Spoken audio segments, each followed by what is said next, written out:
evening, everyone, and welcome to another season of Blizzard Comedy's Broadcast Avalanche, the only piece of Western media that actually adds more gay content for the Chinese market. My name is Johnny Collins, and I look like the singer of a band that both you and your parents hate for wildly different reasons.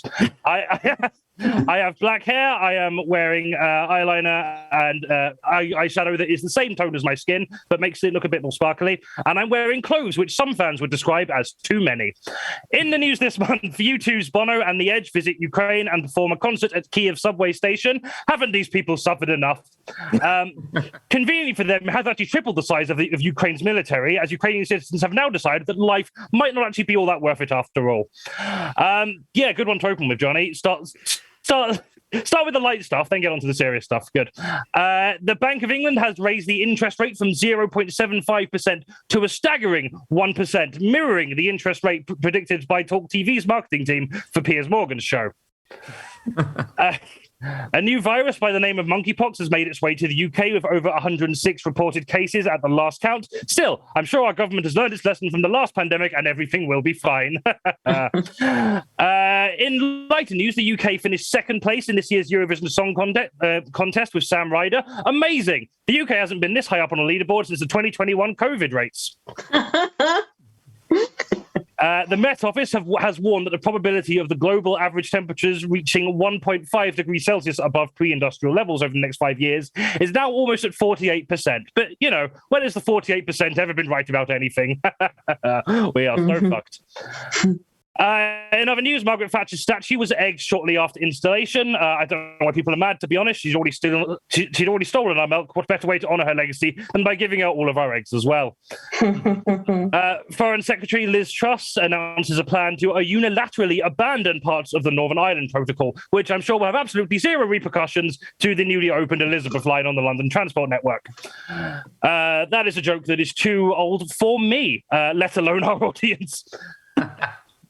Over the pond, a New York transit agency have intentionally slowed their buses down in order to combat fare evasion, making your business less customer-friendly in an attempt to try and get people to give you more money. I didn't realize Netflix owned a New York transit agency.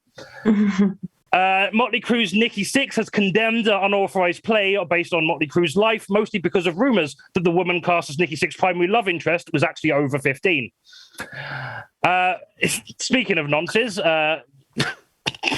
Speaking of nonsense, former Wakefield Conservative MP Imran Ahmed Khan has been sentenced to 18 months in jail for sexually assaulting a 15-year-old boy, which I don't know if it's just me, but that feels like a pretty lenient sentence. I'm just saying, if you're given a jail sentence for sexually assaulting a minor, and by the time you finish your jail sentence, your victim is still a minor, that's not long enough. The New York Times have attempted to drop the word fetus as an answer to Wordle due to Roe v. Wade controversy, making it the only time pro-lifers have been excited to see a fetus being dropped. And finally, a flight passenger with absolutely zero flying experience has landed a plane after the pilot was incapacitated. And if you think that's impressive, Ricky Gervais, who has never written an actual joke in his life, released a multi-million-dollar Netflix stand-up special. Although, unlike the pilot incident, a plane crash might have been preferable in that instance. But fear not, we are joined today by people who are not only better than plane crashes, but have also written at least one joke before. Please welcome our teams. We have got Bobby's team with queer writer Ella Bamburst and acclaimed queer comedian Sam Lake. I don't know why. Hello, hi. Cheering. Your name is two syllables. I don't know why I tripped over it. And we are also joined by asexual quality darling and Elliot Simpson, and a man who is, as far as I know, straight for some baffling reason, Sully O'Sullivan. Yeah, I'm confused about it as well. Off along. Welcome. Thank you so much for coming on the show. Bobby, I don't think we've seen you since the New Year's show. How are you doing? I am doing very well, thank you. Yes, I've returned after a long absence. Yeah. And I would like to say I've returned back stronger, but that would be a lie. Oh, wonderful. In the meantime, can you describe your appearance just for the sake of any visually impaired people? I have big, white, round face, long, blondish hair, and I am wearing blue today, and I have glasses. And I sound like this. You're wearing blue today, I'm wearing pink today, and we're both white. We are just the trans flag. Brilliant. Yes. Nice. So you've You've not been on our show for a little bit, but you have been keeping yourself busy with other comedy ventures. You want to tell us about some? It's funny you should ask, Johnny. It's almost like we prepared this. I went on Quantum Leopard comedy in London and I won the competition. So I am now a Quantum Leopard competition winner, which means I have actually won something in 8 years of doing comedy. Finally. Wow. Yeah. I might not quit after all. That really is the turning point. Is when you hit the 8-year mark and you win your first competition. That's it's just like every comedy great starts that way. They get nothing for 8 years. The cells in your body regenerate every 7 years. They do. And I was like, this body has The not funny ones won have come in. the thing it enjoys doing the most. But yes. Oh, fantastic. Absolutely. Congratulations for that. Quantum Leopard is annoyingly on a break for the foreseeable future, which is a shame. But if you're not already following them on socials, you should do that because they are lovely. Yes. Have you got any particular gigs or anything coming up that you want to share with the lovely folks here tonight? Oh,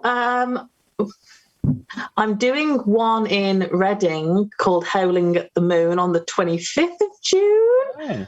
I don't know why I went high pitched then. I think it was just that day. And then I'm going to be in the Fringe for a week. I haven't booked on to anything. I'm not doing a show. I'm just going to see who takes pity on me and gives me a 10. I'm there the week commencing the 12th because it's my birthday on the 17th. Ah, so that's fantastic.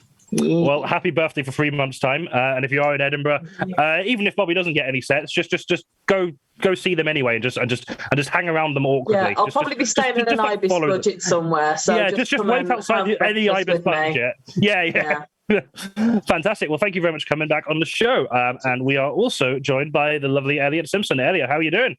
Oh, I'm here. I'm queer, and the pain in my limbs is moderate to severe. Of the 3 times you've been on the show, you've used that exact start, that exact setup with a different punchline every time. I'm looking forward to seeing how many of these you can do. Then again, you had like over 100 of your Rasputin jokes, so you can probably keep this going for a good few years. Fantastic. Can you describe your appearance for the sake of the audience who cannot or don't want to see? I've got a very confusing appearance. Even though I'm a gender fluid queer lefty, my blonde hair, blue eyes, and white skin made me look more Aryan than I'd like to be. I'm wearing a lovely gay pink shirt, but also it's got a massive skull on it, so that's got some mixed vibes. I'm like a YouTuber who would chip Finn and Poe, but also hates women in Star Wars.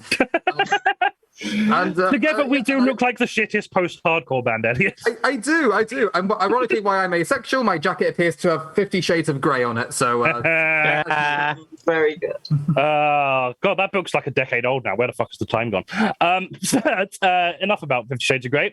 You've got some exciting news for us. Do you want to tell us a bit about that? Oh, very exciting. What a segue. Smooth. Well, this Friday, it's the Proud Scotland Awards, and my little comedy night called the Diversity Quota, which is sort of like the Scottish Blizzard in a way, it's been nominated for an award, for the Performer Award, for any performer or group that's kind of helped improve LGBT representation or awareness in Scotland. And yeah, I'm up against Larry Dean and Susan Calvin, and quite some big people with much bigger social media presences than me, so I'd appreciate some votes. And like Bobby, I'd hope that my cells will regenerate to help me win, but then again, I'm literally up against Doctor Who, so that's going to be tricky. Well, if you are anything like... if you are anything like Blizzard Comedy, you will be nominated for several awards and win none of them. So just get ready for that. And you're also going to be in Edinburgh yourself. Are you doing the full run, or are you?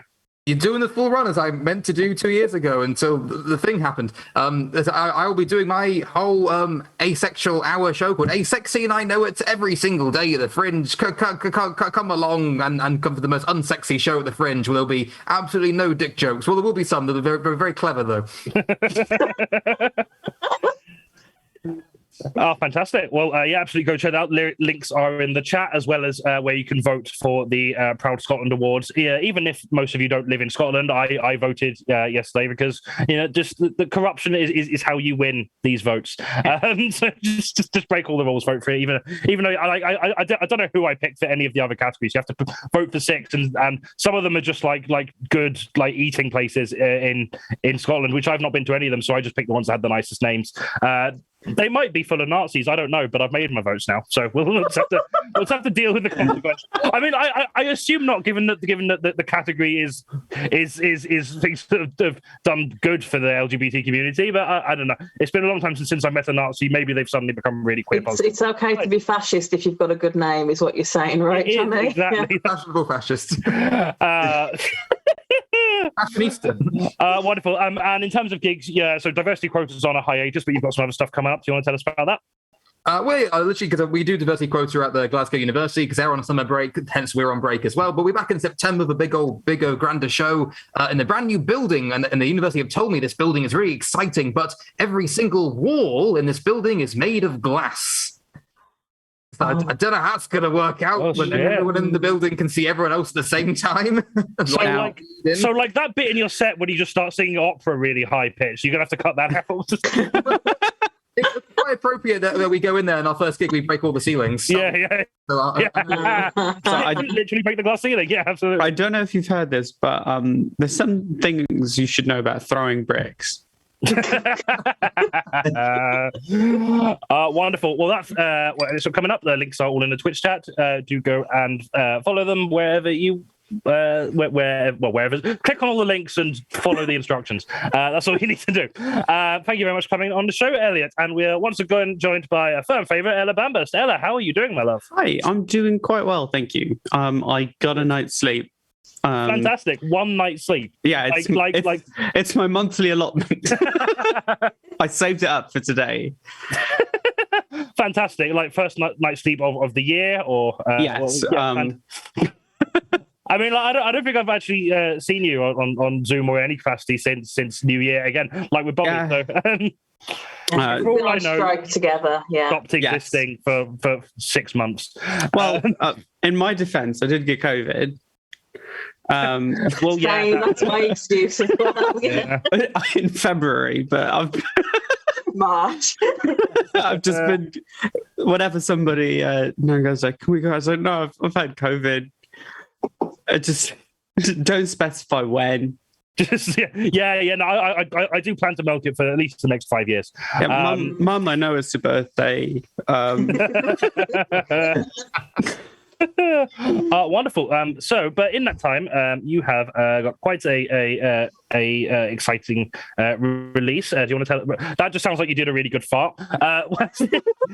You have got a new book out. Tell us about that. I was trying to be like kind of subtle about it to make it unpredictable. So I've given up. Just there's a book. It's good. Tell us about it. An exciting release is actually the name of my sex tape. Yeah, like I said, a good fart. Yeah, same difference. But I've written a book. It's like, what if Harry Potter was not shit and not written by a transphobe, and it has none of the racism in it. None of the racism. None of it. There's no crypto fascism, no anti-Semitism. I think it's all right. Yeah, I'm quite happy with it. But yeah, young magical school, people turning into animals, fighting evil spirits, throwing fireballs around. It's grand. The protagonist turns into a cat and a girl, and you can try and figure out which one of those is more upsetting. See, this is the problem. I'm just going to go on that Harry Potter later, but this is the problem I always have with the inconsistency in the Harry Potter universe is that it is canon that like it is easier for magical people to literally turn into different species than it is to change gender. Like that never happens. Like you cannot learn to change your gender. Tonks can just like change her hair color. That is apparently rarer than turning into a fucking dog. Yeah. Yeah, so fantastic. So, yeah. Well, I forgot to ask you to describe your appearance, so can you do that now, please, as well? Oh, yeah. I look like a Daniel Radcliffe's got on estrogen. A bit of a dykey futch, wearing a suit and jacket. Long hair, bit of red lipstick, very white. There's a reason I don't open the curtains because every single time I do, some man very far off screams that the beacons are lit and Gondor calls for aid.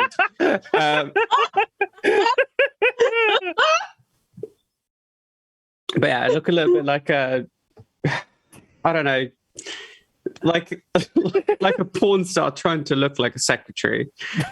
That is a good look. That is the look. Oh, yeah, That's bang on. absolutely. Everyone should know exactly what you look like from that description. Very good, very good description.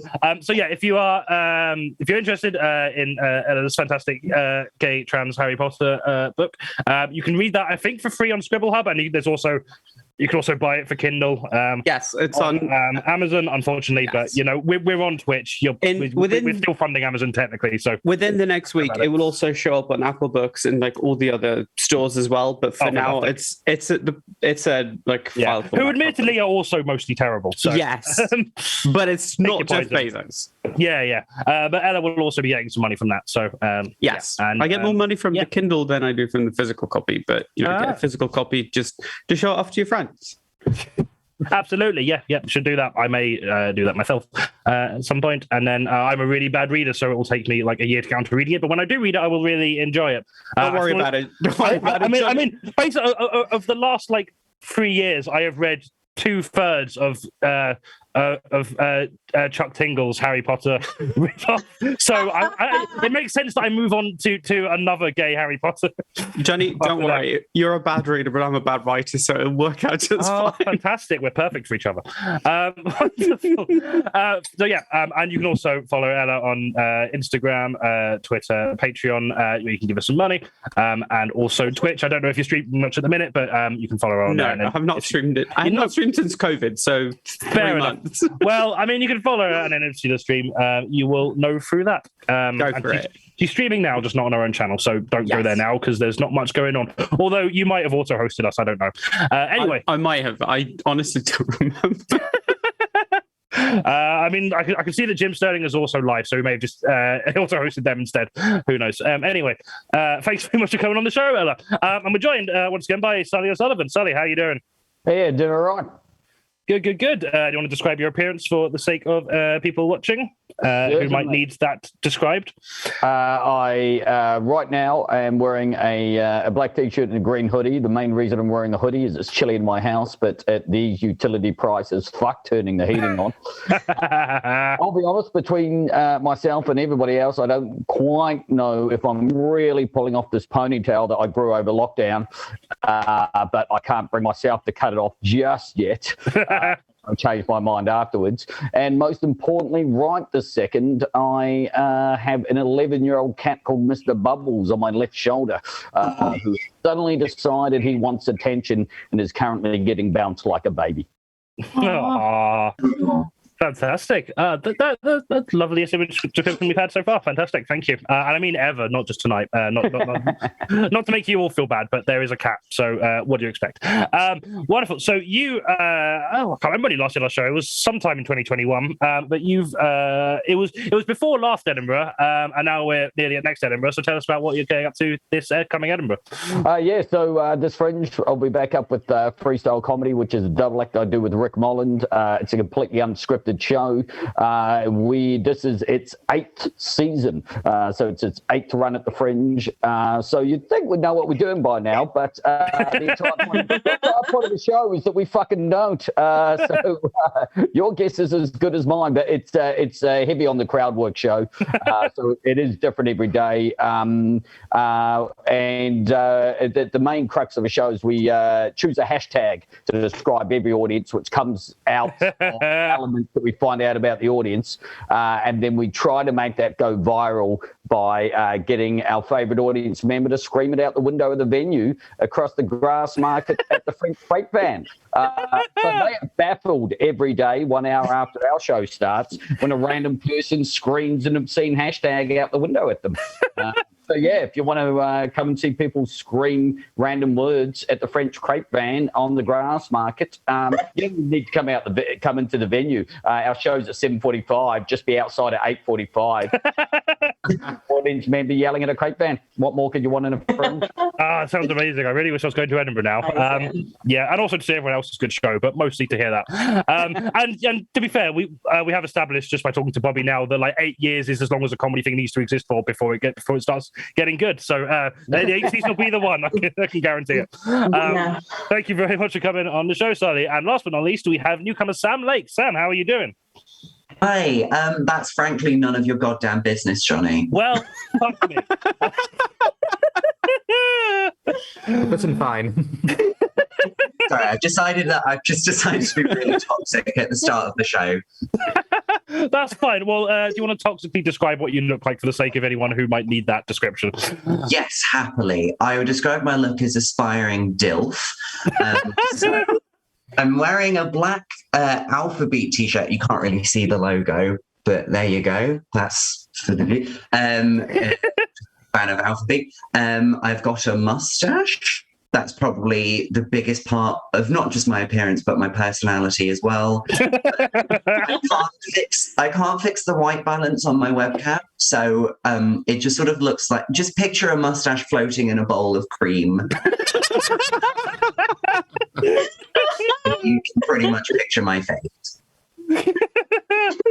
Oh, fantastic! Absolutely beautiful. I always tell people that like they don't need to make jokes when they're describing their appearance, but everyone always does, and it's always like 1-to-1. Like if I wasn't looking at you, I would know exactly what you look like. You're all doing a really good job. Thank you. So this is your first time on the show. Thank you so much for coming on the show.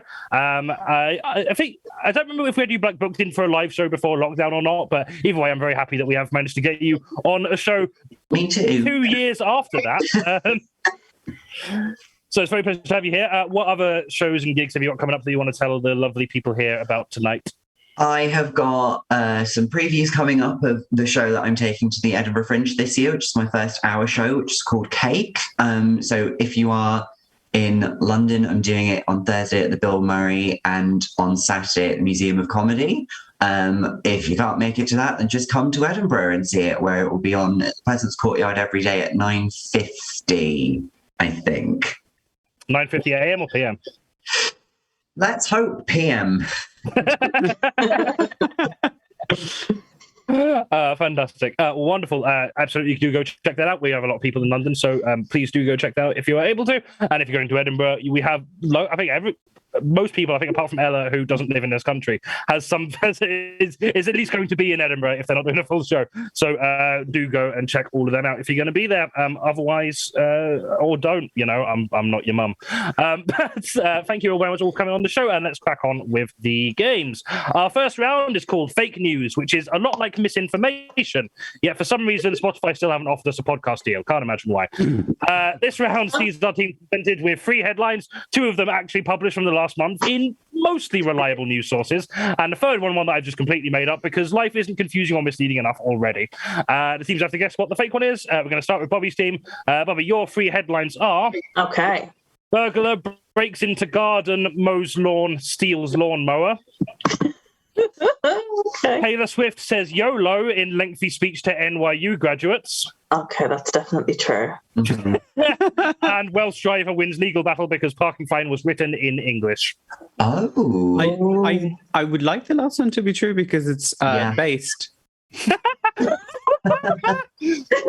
Can you explain to me what based means? Because a lot of internet based, people say it and I don't know. So I looked it up and it means to be on crack cocaine. Okay. Crack cocaine is a popular drug. No. Just explain everything that you say for the rest of the stream.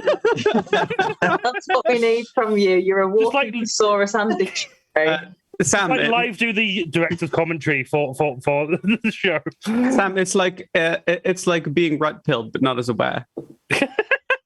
Being what pilled? That's a sex thing. I don't know what it is. To be red pilled means to be on estrogen. Oh, red pilled, like in the Matrix. Got it. Exactly. Is that the good one or the bad one? Well, it depends on your point of view.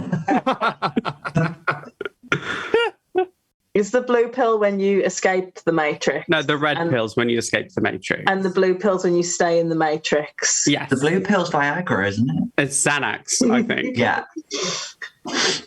Yeah. Okay. It'd be very funny if the blue pill was Viagra, though. It's fine, you know, like Just Keanu Reeves is going around full mass. Just the whole. no, because he There's always takes a firm breeze. no, because he takes the estrogen. He Oh. takes the red pill. It's do you want Yeah. to be soft or hard? it's fine. We don't need to talk about the headlines. Just crack on with what you're doing. It's not a problem. Sorry. Okay, so I think here's my guess, right? I think the second one's not true. I think she didn't say YOLO. I think she probably used POG or just newer slang. You're going to have to translate literally everything you say. Oh my God, getting a degree is totally poggers. I guess you are all my little POG champs. I'm so sorry, Sam. It's not always like this, I promise. Oh, It's people normally always speak like with- this, with Sam. Don't words. believe them. I am always like this. I have untreated ADHD and I'm terminally online. I think we should go with whatever answer you guys think is the poggiest, pilliest, at most estrogeniest answer. I looked at them and I thought the second one was the fake one. I The thought that first was the one's- right one, but maybe it's just my internal biases against Taylor Swift, which is outdated. It's outdated, but I just can't. I like Lana Del Rey, and that's as much toxicity in my music choice as I need. You know, Is Lana Del Rey the red pill or the blue pill? she's just pills. She's just pills, She's just pills. and her For all we daddy's know- always on pills. For all we know, Lana Del Rey is the one who did the first headline. She broke into somebody's garden. I bet she did it well, though. Yeah. Oh, so you did read it. I have not heard the word YOLO in like 10 years since was it Lonely Island made the song named Yeah. YOLO? Yeah, Yeah. yeah, and YOLO had already died by the point they released that song. Yes. What does Ironically. YOLO stand for again? You- Remind me. You only live once. You're obscene little orange. Yeah, I prefer that one. I do think that the Welsh driver winning the legal battle because the fine was written in English, I reckon that's probably true. That's probably because that's true. an accessibility issue. Isn't it? And also by law, everything has to be in Welsh, right? Mm, Everything. it does, yes. Everything. Yeah, English. Everything. Outside Wales. We Not just the Necromonicon. we Yeah. literally cannot broadcast in Wales because we don't have what we don't have. Welsh subtitles. I was going to say Welsh Sign Language interpreter. That's not. Is there a separate Welsh and English Sign Language? I hope there is. Just a fuck. Johnny, if you want to commit yourself to accessibility, you need to open this up for our Welsh speaking audience. Yeah. It's got more guttural throat times. What is the Welsh for poggers? Oh fuck! Cat, what's Welsh for buggers? Anyone in the fuck. chat now? So it sounds like you're leaning towards the second one being fake. Is that what you're going to go for? I'm gonna agree with my esteemed colleagues, and I'm going to say that the Taylor Swift one is the fake one. You are correct.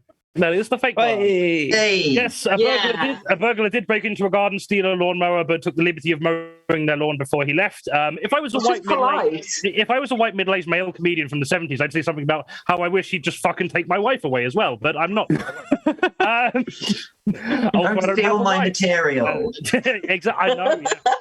Yeah. Also, I don't have a wife, and I'm part of this new weird millennial trend of people who actually like the people they're in relationships and with. I know, what a simp. And a Welsh driver has indeed won a legal battle because their parking fine was written in English. I like to think that's how Boris got away with his Partygate fines as well. Sorry, I only speak bullshit. I refuse to pay this fine. But no, Taylor Swift did not say YOLO as a non-graduate speech, but she did say we should embrace cringe culture. So she is unironically based in red pills. That is What do these terms mean? no, but that is cringe affectionate. It is cringe affectionate, yeah. All of the terms that you're saying might as well be in Welsh to me. That is I need for next time. I need to learn how to say the longest town name in the world, just to be able to just blurt that out. Oh, David Tennant can say that word. I know. I know that because I watch it every night before I go to bed. The only thing that gets me off. Yeah. Okay, next team. Your headlines are White Finger Death Punch tease Metaverse project. What? Microsoft's Slow neglected down. baby boy Clippy is in Halo Infinite, and unofficial Elon Musk genital NFT sells for less than $110. This is very unfair. Right. So the Yeah, first at least some of the words in the other teams, but I know all these words individually, but together they make no sense at all. I believe so. The first one was Five Finger Death Punch are doing a Metaverse concert. Is that right? Metaverse project. Metaverse project. All right. So it could be a concert, could be something else. What was the Microsoft Clippy? So Microsoft's neglected baby boy Clippy is in Halo Infinite. Oh, right. Oh, So you mean the little paper clip that would. The little office paper clip, yeah. All right. is in Halo, presumably fucking people up. Which, ironically, is what he's been doing all along, in my experience. And what was the last one? Unofficial Elon Musk genital NFT sells for less than $110. Oh, see, I've been on this show a few times and I've always lost this round, but I've done it enough though to know that Johnny's a sneaky little sausage, and Johnny loves to do things that look deliberately true or are based in truth, but there's a one change. Yeah, that is kind of how the game works. You're correct. They sound equally absurd as each other. Well, I'm tempted to think Elon Musk might be fake because it's something I want to be true, and therefore I think it actually might be the fake one because it's something you want to be true so badly. So you want the unofficial Elon Musk NFT to go To be affordable. £100. Yeah. That's the thing you really want out of the three options. I'm not acting like I'm happy about it. I'm not happy that I want it. But of course, that also means by default that Five Finger Death Punch have a Metaverse project, which sounds reasonable as anything, but also that Microsoft's Clippy is in the new version of Halo. Well, I'm going to infuriate a lot of people online right now, but are Five Finger Death Punch a band? Broadly speaking, yeah. In technical terms, right? Yeah. Well, what kind of band are they? They metal? What are they? Military propaganda. So yes, metal. Yeah. The Five Finger Death Punch one to me sounds actually fairly reasonable. So if we're picking the one that's not true, it's either Clippy or Elon Musk's genitals. I mean, there's also the very possibility that Elon Musk's genitals are somewhere in Halo Infinite. Just putting that out there is a situation we shouldn't rule out. Around, that's what happens. Elon Musk genitals are definitely in Five Finger Death Punch is Metaverse project. That's 100% a thing. They're definitely part of a new Metaverse project. Yeah. No doubt about that. Elliot, which one you want to go with? All I know is that whatever we go for, we'll be wrong, and I'll be very angry regardless. Even if we're right, I'll be angry. I don't know. What do you think, Sully? I'd like it to be true, but I don't see how they're going to get Clippy into Halo Infinite. But Microsoft owns Bungie, who make Halo, so they could do it. Okay, I take it all back. Her name is Katana now. All right, then NFT. I think so. To me, that sounds like because I want it to be true. Therefore, I think it has to be false. All right. You go for NFT. Also, thank you. Is anything yet? Elon Musk. We haven't got team leaders, so can Bobby say it for us? So if we're wrong, Bobby loses points as well. Oi, leave me out of this. Also, thank you, whoever that was, for the new follow. I missed your name, but I do appreciate it. So you're going for NFT as the fake one, yeah? Yeah. You are correct. That is the fake one. We're right. You are. This has won never your happened first before. one of Oh my these. god, I'm so happy. Yes, Five Finger Death Punch have teased a virtual metaverse project. Pretty weird given how much they complained about face coverings over the coronavirus pandemic. I mean, have you ever seen a VR headset, mate? They live exclusively over your face. And yeah, old Microsoft mascot Clippy the Paperclip does cameo in the new season of Halo Infinite, which should be more accurately titled Halo 2001. But no, Elon Musk's genital entity, artificial or otherwise, has not sold for any amount of money, as all you need to do to see Elon Musk genitals is just be a woman existing within 5 miles of Elon Musk, apparently. So at the end of that round, both teams are on 3 points. Oh, generally sweating. Yeah, I know, it's so tense. Only 5 rounds to go. Oh, the show, but it's too damn long. Strap in, and we're running 2 minutes ahead of schedule, despite going on a wild tangent for the first half of that. Quick, let's talk about pills and stuff let's for another not 2 talk minutes. Our next round is trending. At least it better be. Get on with tweeting about how great we are, please, if you aren't already. This round allows our comedians a chance to really express their thoughts and opinions about some of the major news topics of the month and apply their expert stand-up wit in a way that gives me less writing work to do for this round. So yeah, each of our guests are going to be given a topic to do a set on, and then I'm going to give points to whoever I like the most. So we're going to start off with Sully. Sully O'Sullivan is going to be talking about the Queen's Jubilee. So take it away when you're ready, Sully. Oh, okay. So obviously we all know the Queen's Jubilee is coming up. In fact, the major celebrations are happening this weekend. It's not just the Jubilee, it's the Queen's Platinum Jubilee. Platinum, of course, being a fancy word for, oh my God, how is she not dead yet? Now, of course, there's a lot of celebrating going on. If your neighborhood is anything like my neighborhood, there's Union Jacks everywhere, Union Jacks hanging out windows, Union Jacks on doors, Union Jack bunting.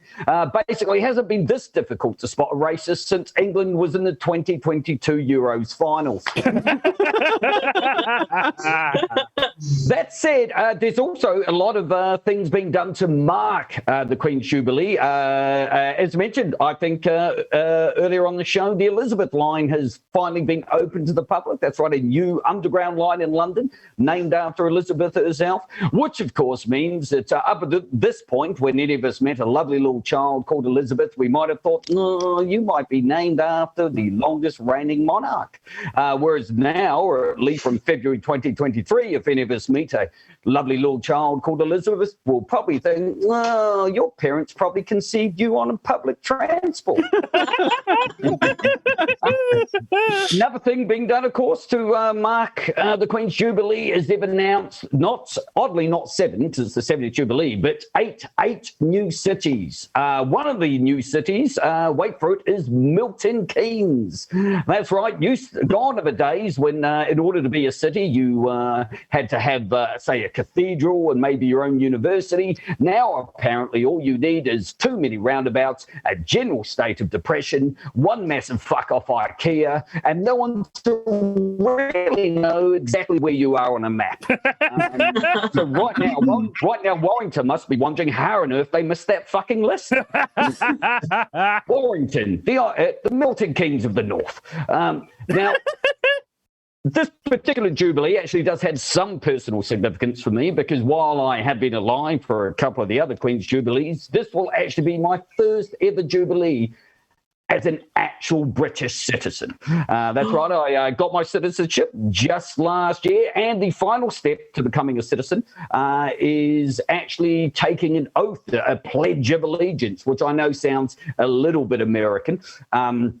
But to give them their dues, you actually get to choose which pledge of allegiance you take. They give you 2 options. Now, one is described as a pledge of allegiance to Queen and country, whereas the other is described as a pledge of allegiance to the United Kingdom under the eyes of God. Now, when faced with these 2 options, I was like, well, to be perfectly honest, I'm quite sure that if I was to pledge my allegiance to the Queen, I would literally be able to hear my Irish great-great-grandfathers rolling in their fucking grave. On the other hand, I don't actually believe in God. So the way I see it, pledging my allegiance to the United Kingdom under the eyes of God, well, that's just a massive loophole, right? That's like doing Like doing a Pledge of Allegiance with your fingers crossed behind your back. So I'm like, fuck yeah, got one. And of course, they presented it to me. I had to read it, committed it to memory, and this is how it went. I swear by Almighty God that on becoming a British citizen, I will bear faithful and true allegiance to Her Majesty Queen Elizabeth. Oh, motherfucker, got me again. That's right. Even in the God one, they slipped allegiance to the Queen right fucking in. No way to avoid it. So apparently it's now her platinum jubilee, and I am probably the one person on this panel who has actually had to swear my undying, apparently your undying monarch. Wonderful. Thank you very much. I think the major difference between Milton Keynes and Warrington is that Milton Keynes had an MCR show in it recently. I think that's the only reason the Queen made that city instead of Warrington. But thank you very much. Okay, next we have got Bobby, who's going to talk about J.K. Rowling. Bobby, take it away. No, I'm not going to talk about J.K. Rowling. I'm going to become J.K. Rowling. This is okay. It's safe. Hang on, it's a character piece. Oh, hang on. If I put my hair up, I'll look more like a bigot. So. Hello, I'm J.K. Rowling. Glasses off. Didn't get my glasses. Renowned. It does. Oh, fuck. Hi, I'm J.K. Rowling, renowned author and online gobshite. I've been a lifelong supporter of LGBT people, and as such, I enjoy nothing more than to retroactively label my characters as gay long after people have stopped caring about them, in an act of half-assed solidarity and half-soaked support. But if I'm being completely honest, I do find the BLT very difficult to understand. There are so many labels nowadays in the BLT, and it just gets so confusing. And what you might not know is I actually have the power to determine who is and is not gay. You could call me the boss. And I think going forward in the LGBT company, we need to simplify and downsize. I think we need to undergo a full-on restructure of the BBW community. There will be redundancies, there will be loss, but that is a risk that I am willing to take. So I sent out an all-staff email to notify all the LGBTs that their labels of identification are at risk and that they will need to reapply and re-interview for their own labels of identification in line with our new business model. I will now conduct such a job interview with Ella Bamburst. You still okay to do this? Yes. Hello, Ella. Hi, Joanne. Hey, it's Mrs. Rowling to you. Thank you very much. She married. I don't know. So you understand why you're here today, correct? Your labels of identification are at risk, and you need to reapply for a new position with our company. Now, in our new business model, instead of LGBTQIA, we have 4 positions. We have Gryffindor. We have Hufflepuff. We have Ravenclaw. And we have Slytherin. Okay? And in order to determine where you'll fit into our new structure, I'm going to deliver a quiz to you from Pottermore.com. Okay. So are you ready for this? Have you done your interview prep, Ella? Yes. Okay, question number 1. Who is your favourite Harry Potter character? Multiple choice. Is it Luna Lovegood or Nagini? I'm going to go with Luna. Okay. Who would you rather share a bed with? Is it Luna Lovegood or Nagini? If I'm not mistaken, Luna Lovegood is like 15 years old, so I'm going to go with the snake. It's all the same to you. Okay, that's fine. What is your favourite spell? Is it Expelliarmus or Nagini? Still the snake. Still the snake. So the snake's name. Good. Who is your favourite retroactively homosexual character from Harry Potter? Is it Luna Lovegood? Or Nagini? You know what? Luna Lovegood. She deserves it. Okay. I hope someone's writing this down. Who is your favourite snake from the Harry Potter series? Is it Draco or is it J.K. Rowling? Oh, that one's rough. Can I say Nagini? There's only two answers. Oh, then it's then I'm gonna go with if I have to choose between the fascist Nazi coded villain and Draco Malfoy, I'm going to go with Draco. Okay. Harsh, but true. Okay. I have your results. Can we have a drum roll, please? It's me smacking my work button. I hope I haven't broken it. Congratulations, you're a Gryffindor now. Yeah. Is that my gender or my sexuality? I don't understand what those terms are.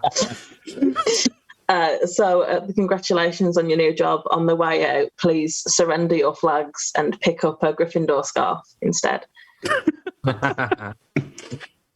That's the end of it. I can stop being a twat now. I wasn't ready. That made me feel dirty. Oh. I wasn't ready. Fab, well, you better be ready now because it's you next, Ella. For a break. I can come back to you if you want a break. No. I'm Cool. good. Okay, Ella is Thank you, Ella. Ella Vamos is going to talk about Elden Ring now, so take it away, Ella. So, Elden Ring released a few months ago. I think time's been a bit wonky, but I mean, I don't think I'm alone there. We've all had a rough couple of decades this past year. Some of you have heard of Elden Ring because it's a big video game, you're online. Some of you heard of Elden Ring because the trans people in your life just didn't leave the room for 6 weeks. For those of you who don't know what Elden Ring is, it's a video game. And to give you a sense of what the game is like, I need you to think back to your childhood. Games that you used to play with your friends, running around, grass under your feet, sun on your face, playing tag. Elden Ring is like that. But instead of your other 10-year-old friends who are being chased by a 300-pound man with hockey pads and anger management problems while George R.R. Martin is making you do a test on 8th century Irish literature. Now, I might be exaggerating a little bit, but the plot of Elden Ring is pretty easy to follow. So eons ago, Queen Marika and her husband Godfrey started the Golden Lineage, consisting of Godfrey, Godwyn, Godfroy, and Godric. But Marika actually had two more children named Morgoth, who also called himself Margit, and Mo, who called himself Mogwyn. There's also Queen Renala, who might also be Rena, who married Radagon and had Rani, Ragard, and Radahn. But then Radagon and Marika divorced and married each other, and Marika had Melania, Mikla, and Melina. It's simple. Anyway, most of that is, not something you're actually going to see in the game. Most of the time, all the names I've given you are sort of a shopping list where you kill these characters. Now, I'm not saying George R.R. Martin should be stopped.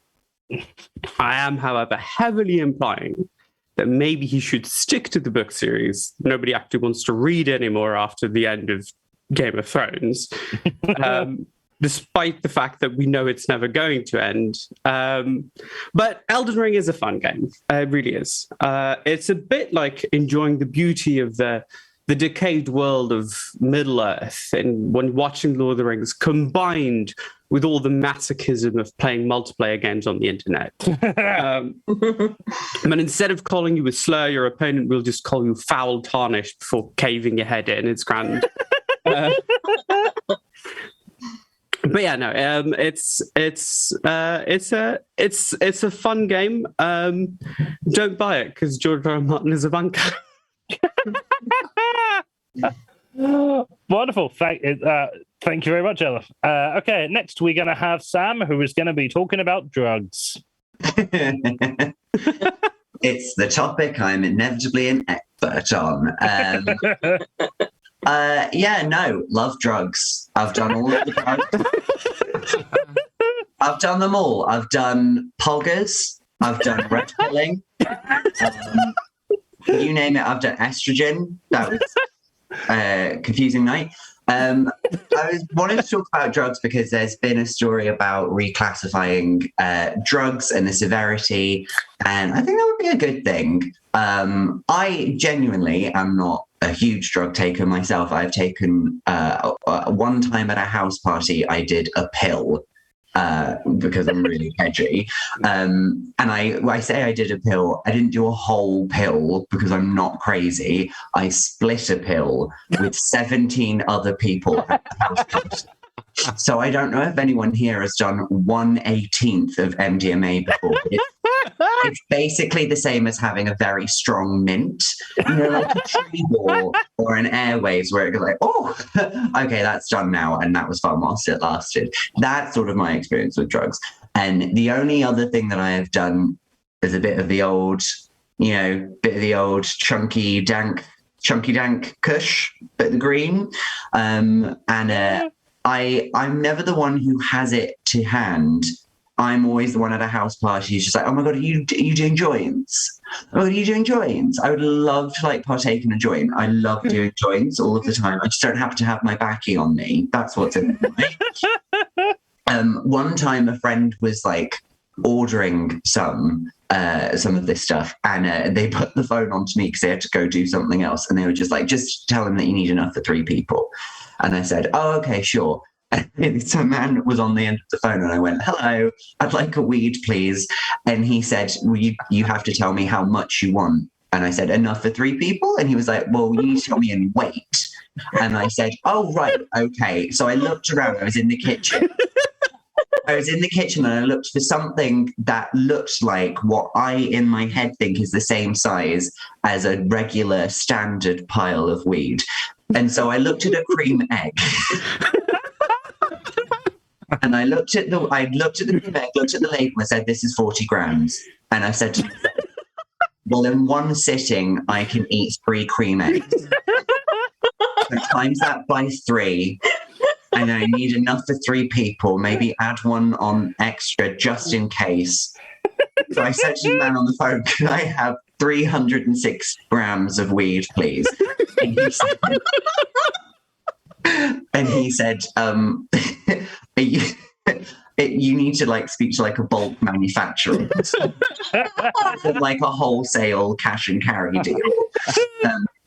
I just honestly, that's a ridiculous amount of weed. The tiniest amount would take me out, because I'm not one of those people who can have a little puff in the morning. Because, some people take it sort of recreationally and it helps them alleviate symptoms of anxiety. It makes them more productive. And I thought to myself once that I could be like that person, but I didn't have any weed in the house. What I did have was a weed lollipop that my friend had brought back from Copenhagen, which I thought exactly the same thing. It's exactly the same thing.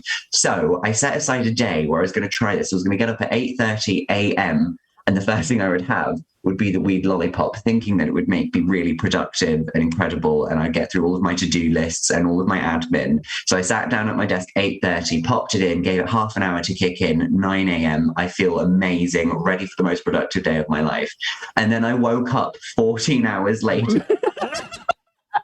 Still sat at my desk, and my flatmate at the time came home to see me giggling at something on my computer that I was watching.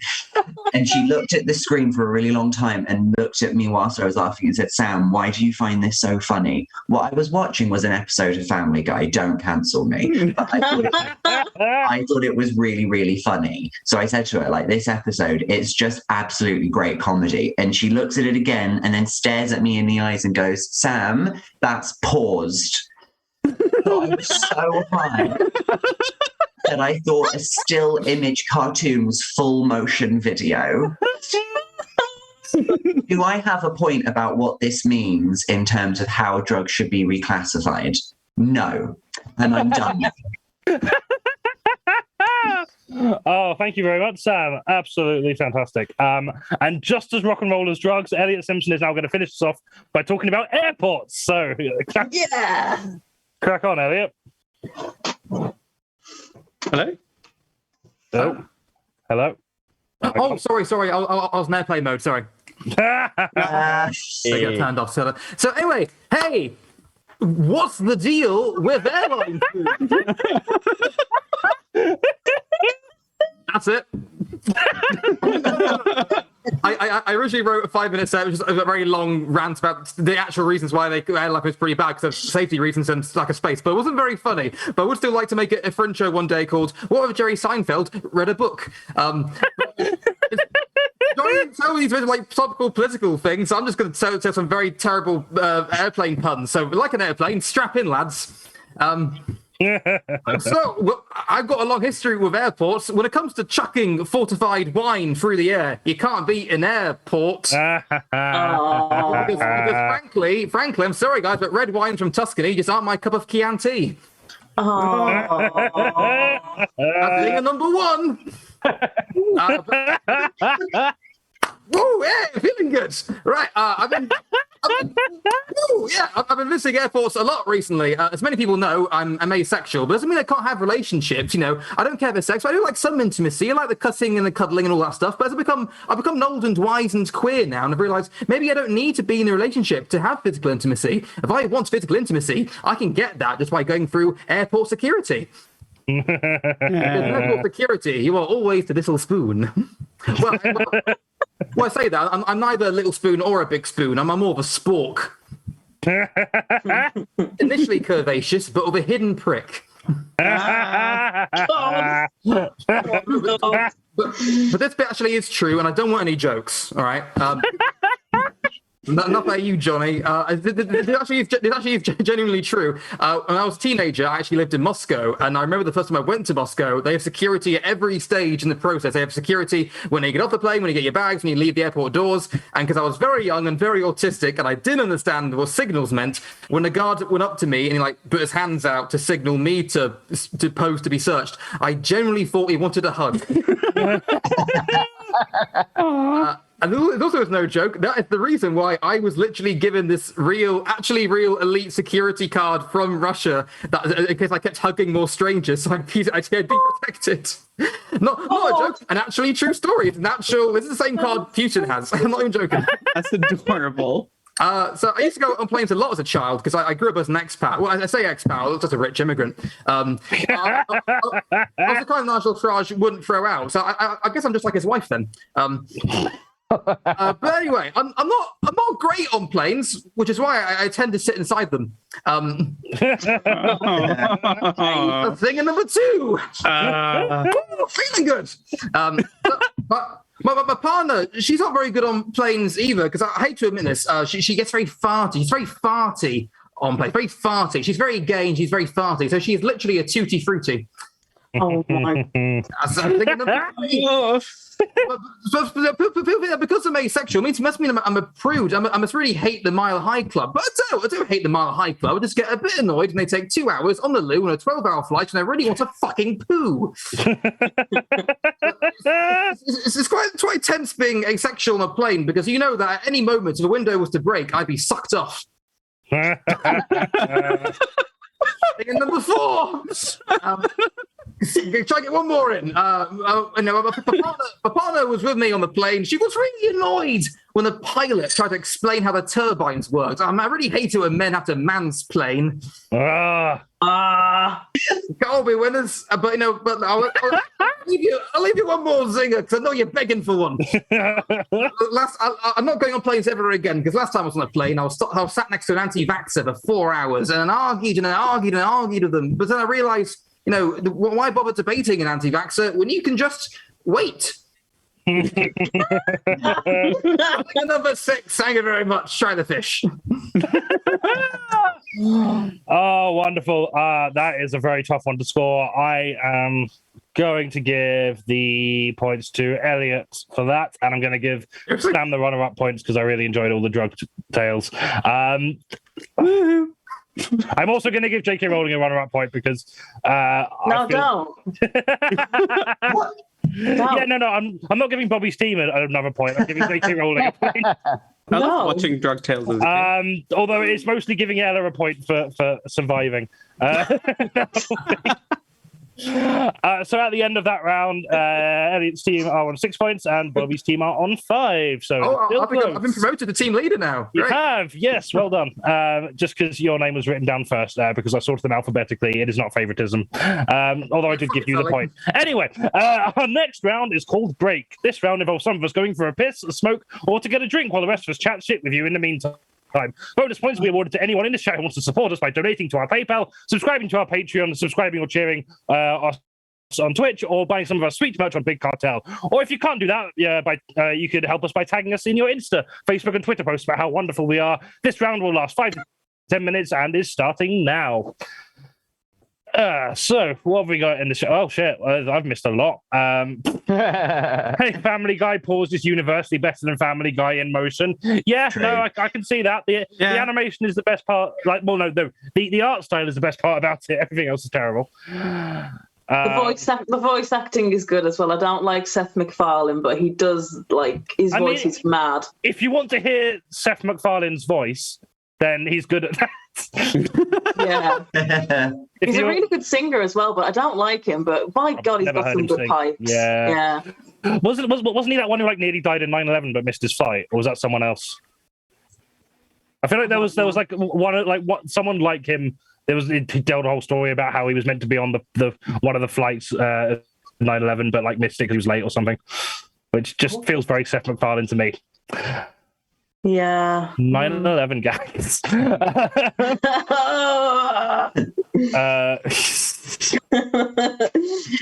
This break specializes in 9/11.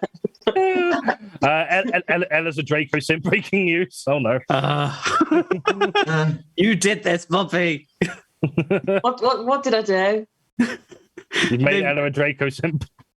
You made me choose Draco. That was a very evil little cackle. Yeah. Gray the Earthling has asked, is retroactively homosexual where you sort of back into it? Yeah, I think it is. Yeah. I think retroactively homosexual is when you turn out to be trans and are still into women. I think I managed to be retroactive. Yeah. Because it's very funny because my bullies in school always said that I was a girl and gay, and it turns out that they were right.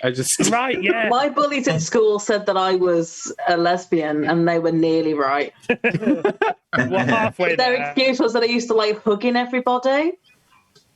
Yeah, famous lesbian behavior, hugging everybody. Yeah. Of Everybody, not just of any gender. That's so lesbian, Bobby. It's very lesbian. No. Poor Bobby. With the card I hugged. Elliot's got a card for you, actually. I do. Yeah. More 3193 says, I just want to say Johnny's top looks lovely. My top is not on the stream at the minute, but thank you. Easy joke. I've absolutely never met a top in my life. That is a lie. It was Seth MacFarlane who missed the 9/11 flight. Yeah. So I don't know what point I was making with that. I just whenever I think of Seth MacFarlane like that, I just think of 9/11. So that's whenever I hear the which name, is preferable to thinking So of you any of the comedy associate he's Seth done. MacFarlane with good things, right? Carnage. Great. Oh yeah, he does sing the opening track to one of the Futurama movies. Yeah, I was surprised finding that out. Yeah, I can't remember which one it was, but it was pretty good. That. Oh, Futurama. I need you all to know that I'm spending this break trying to pronounce that long Welsh city name. Look up the David Tennant video because it genuinely chef's kiss. I'll look up after the stream. I can't. Make sure you're alone. I'm not wearing a bra and it just. Okay, right. Just nipples erect. Knocking over everything. Cutting through the cloth of my jacket. Okay. I'm setting up a bonus points challenge. Who can pronounce that the name of that long Welsh town? We can do that at the end of the break. So get on practicing. You'll get one bonus point for it. I'll practice saying it while I'm on the can. Yeah, do that. Well, I am going to practice saying nothing while I'm on the can. silent.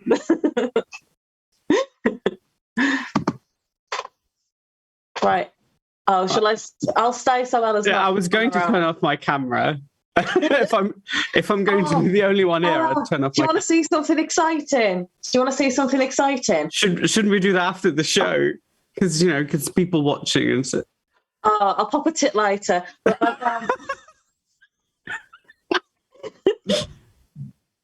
Okay, I went into the entertainer shop, right? And there's a little piano set with a little lion pianist. That's and fantastic. it was reduced. And he's got a little stool, and the stool looks like a bourbon biscuit. Fantastic. You might not know what a bourbon biscuit is. I know what a bourbon biscuit is, yeah. Okay, sorry. I didn't know whether it would translate. But yeah, he's I mean, I can't sort of show them all at the same time, but you can get you get the information. Kat, are you getting all of this? And it came with a little book as well. And his name, right, and this is very interesting for everybody, is hang on. Lionel Grand, the lion pianist. That's amazing. I love him. He was reduced, and I bought him for myself, even though I should be saving up for a new flat. I mean, if you've got to choose between a lion pianist and a flat, Yeah, exactly. I Like- wanted him. loads of people have flats. How many but people not have Lionel? everyone has a lion pianist. Is it making me sound like a lion penis, like the dragon ones? Not that I would know anything about that. I've been on Twitter long enough that there are plenty of furries who have lion penises. Yeah, I'm acquainted. Can you? Is it a scaly if you're into like lizards and shit? Yes, it is. Okay. I don't know what the ones for birds are. I always forget. A birdie. I think that's a golf thing. I'm a birdie. That's how furries talk. They're like, hey, I'm a furry. I don't know. I came in at the wrong time. Is this furry phobic? Probably. I don't know. I think we should assign everybody in chat a persona. Or everybody on the call. But it's different names depending what animal it is. Because I think, like the fish people have scalies, aren't they? I don't think fish people are scalies. I think lizards are scalies. What are fish people then? I'm just going to go and have a wait. I think Fish people are mermaids, I think. I think fish people are worshippers of Dagon. It's a little 19th century literature pun, a joke there for you. You can have that. Really about mermaids though, because I got my nails done the other day and I got some nice glitter on them, and they told me it was called mermaid dust. And I think that's a weird name because there's one characteristic mermaids are famous for, dusty, isn't it? Dusty mermaid. Oh, I love me a dusty mermaid. I do. The Dusty Mermaid sounds like either a pub or a sexual position. It definitely sounds like it definitely sounds like a drag performer. Dusty Mermaid. Dusty mermaid. I'm claiming it then. I actually have been doing a bit of drag recently, purely so that I could be now known as Elliot with two T's in more ways than one. I get it, because tits. Sully, were you going to say something? Yeah, I was just going to say, sorry, to me, mermaid dust sounds a little bit more like it's the result of the manufacturing process. So you have like horse glue and mermaid dust. So it's probably literally ground up mermaids on your It's feet. when you dry them first. There's a whole process. Yeah, exactly. Yeah, you got to. Oh, I've got an awkward conversation with my vegan partner later. Do you put them in a dehumidifier or they're sun dried? oh God, I don't know. That's manufacturer. I don't know. Is there a good answer to that question? Yeah. I want to. Oh, sorry. Go ahead. No, it was irrelevant. I was going to do another terrible tangent. Please continue. Oh, me Please too. talk over Elliot. Please. Me too. I was going to do the same thing. But now I feel awkward. So please. Oh my God. Right, I'm going to take a crack at this. Go. Gaan verpus kun gis goger gerundropos gantisilio gogogoch. See, the That was thing really about hot, Ella. That was really. See, And the no thing one about this challenge is I don't know how it's pronounced. So, but You're wrong. Nobody can tell me I'm wrong. no, I can't tell you wrong. You could have just said it was pronounced bonk, and I would have been like, yeah, 10 points. It's pronounced Except I'm only Kent. offering 1 point. Can you say that again, Ella? While I'm sat down, please. Llanfed bwsbwngill goger chwilyn dropos chan gisilio gogogoch. That's to make it sound Dutch. It's like when you listen to a word like backwards on a tape. yeah, just like that. Okay, bonus points to Ella then. So, Just literally a neck and bit neck. of personal admin. When it's the next break, can someone please remind me to take my washing out? Yeah, that's fine. No, yes, it should be now though. You asked. Yes, it was. I know, but like the show needs to. The show must go on, as Go Freddie get your Mercury washing, once Bobby. It's famously fine. said. It's fine. Watching. No, literally, I'm on the With you. 4th floor, and the basement is Oh, it's the like whole thing. Oh, Do you mind if- negative. Yeah. Do you mind if I nip out and just go get a bite to eat? I'll be back in half an hour. Right, okay, we'll carry on then. Next. I will remind you. I will insist that you get your fucking washing out. Bonus you. point if you get your washing out next. It's just because I'm going back home like tomorrow evening, so I need things to be It needs dry to be before dry. I pack them. Yeah. Absolutely understandable. Right, okay, let's crack on then. Our next game is called Propaganda. Sorry, no, not propaganda. Completely factual and unbiased reporting from an unknown Russian IP address. This round involves our guests taking on roles as editors for different news and entertainment publications and reporting on some of the major news stories of the month. Today, we are joined by Bobby, who is the editor for All About Space magazine. Space. Ella, who is the editor for Cointelegraph, which is a cryptocurrency magazine. Sam, the editor for the Walt Disney World magazine. Elliot, the editor for News Fund, which definitely is not a Russian propaganda machine. And Sully, who is the editor for Royal Life magazine. All right, so we've got some news stories here. Tell us how you're going to be reporting on them. The first headline is New Winnie the Pooh film imagines bear as a violent horror figure. Well, I, for one, would like to say good. I think it's important that there is a level of contest when you're out on safari. After all, how else are we going to raise our children in the proper way? We all know the system. You start off with poor, defenseless animals using a high caliber rifle, and then you work your way up to more vicious, psychotic animals and bigger weapons until you're at the point where you're killing a vicious Chinese panda with a rocket launcher. And how else are we going to instill proper social values in young people today? I, for one, am looking forward to hunting Winnie the Pooh with my grandson Joffrey using drones. So I think it's about time we had more vicious animals in children's television and movies in order for them to get the right idea. Happy Jubilee, everyone.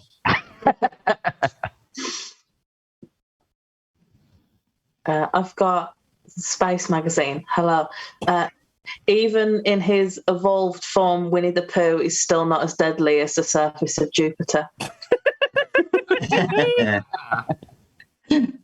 I believe your article is wrong. The real title is New Historically Accurate Nature Documentary shows how NATO membership will not provide protection against the swift, merciless claws of bear.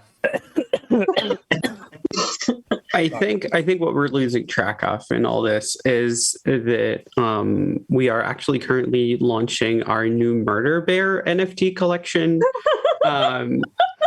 And we will start minting next Monday, and the starting price is 5,000 Ethereum. And if the course drops, eat shit. Do we have to put on a voice when No. we do our... No, you don't. Okay, I can if you want. I mean, It's entirely up to you. So I'm not doing a voice. I don't have an accent. Als je wel dat ik gewoon mijn eigen accent gebruik, dan kan ik ook zo overslaan. This Yeah, it just was sounds very like you won funny. the first round again. I can do a voice. Entirely up to you. You have creative license over your character. Hey, it's me, Walt Disney. Hey, it's me. You know it's me, Walt Disney, because I just told you my name. We're really excited about this new violent Winnie the Pooh film, but we're only going to put a content warning on it on Disney Plus if they do anything a little bit too gay. Oh, that was poggers.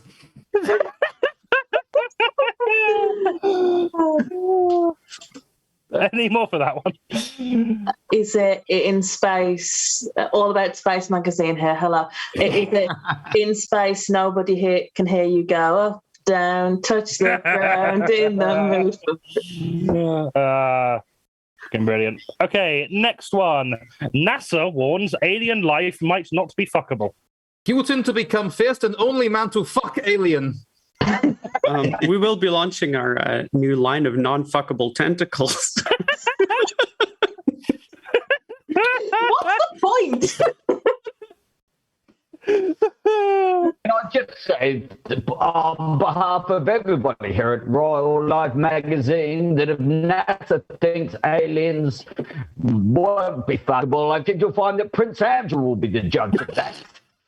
What's more is we all know he won't even break a sweat doing it. Oh my god. Catfish alert. Hot aliens spotted on a planet 100 light years away turn out to be dead. This is more just a note for the readers of Disney World magazine. Could you please stop sending us fan fiction of the 3 aliens from Toy Story? We now have scientific proof that all of the things that you say that you want them to do, they would not like that.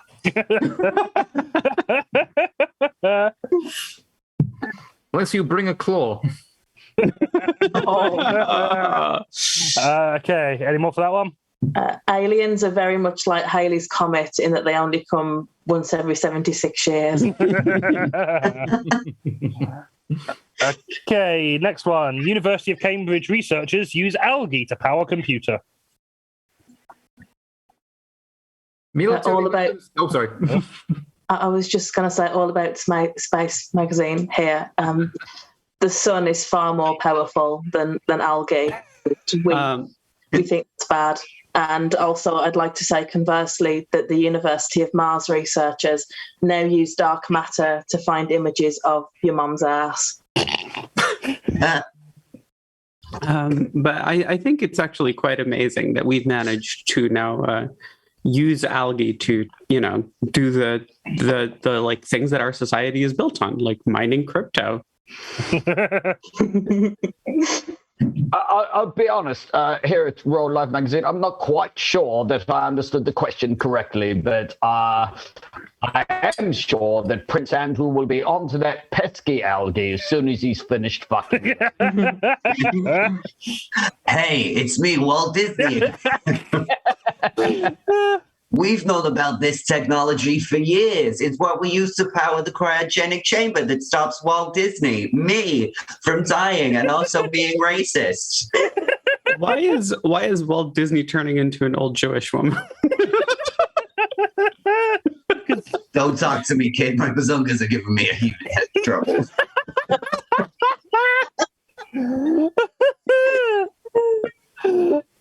Any more for that one? Oh, what's it? Military weapons given to Ukraine confirmed to be powered by the offspring of capitalists. And also, Putin will beat the royals to fucking the alien because he was the gag in Gagarin. Okay, next one. McDonald's to leave Russia for good after 30 years. Ronald McDonald's takes surprise indefinite holiday leave to Salisbury Cathedral.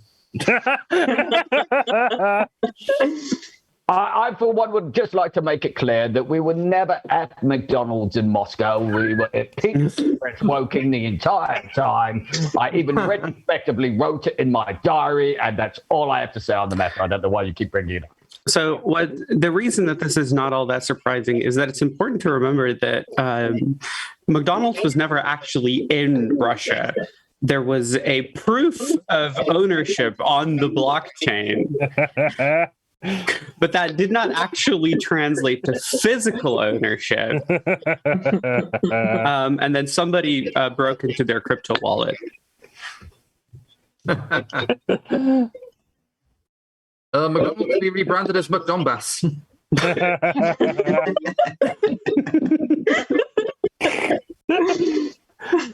Any more?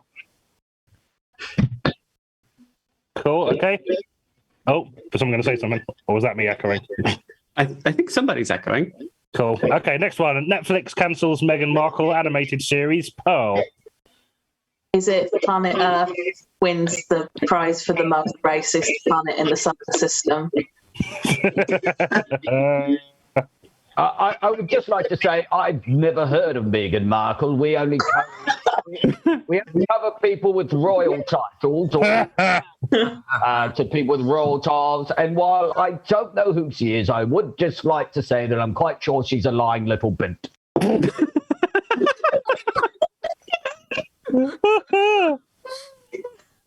Netflix cancels Royal Garbage to make way for a new Russian cartoon with an alt-Tsar cast. For God's sake. That is thing at number 7. God's sake. Shame.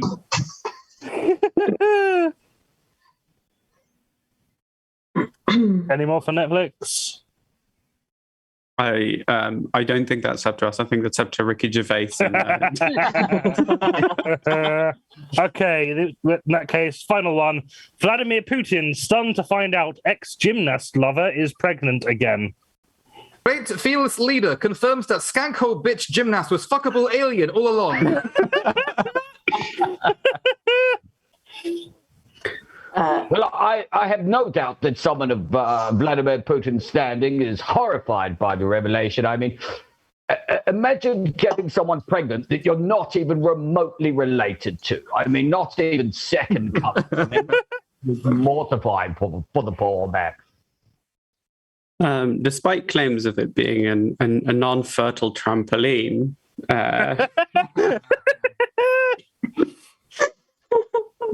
I've got nothing. That was it.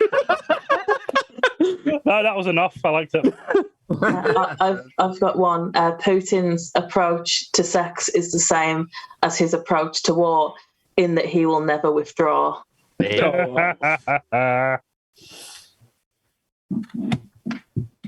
Okay, any final ones? Hey, it's me, Walt Disney again. I just wanted to take a moment to congratulate my close personal friend, Vladimir Putin. We used to hang out together when we were teenagers, and we'd sail around the Ivory Coast on his sex kayak. Great times. Couldn't have him do a more positive, wonderful gentleman. I don't know what's happening with the voice now.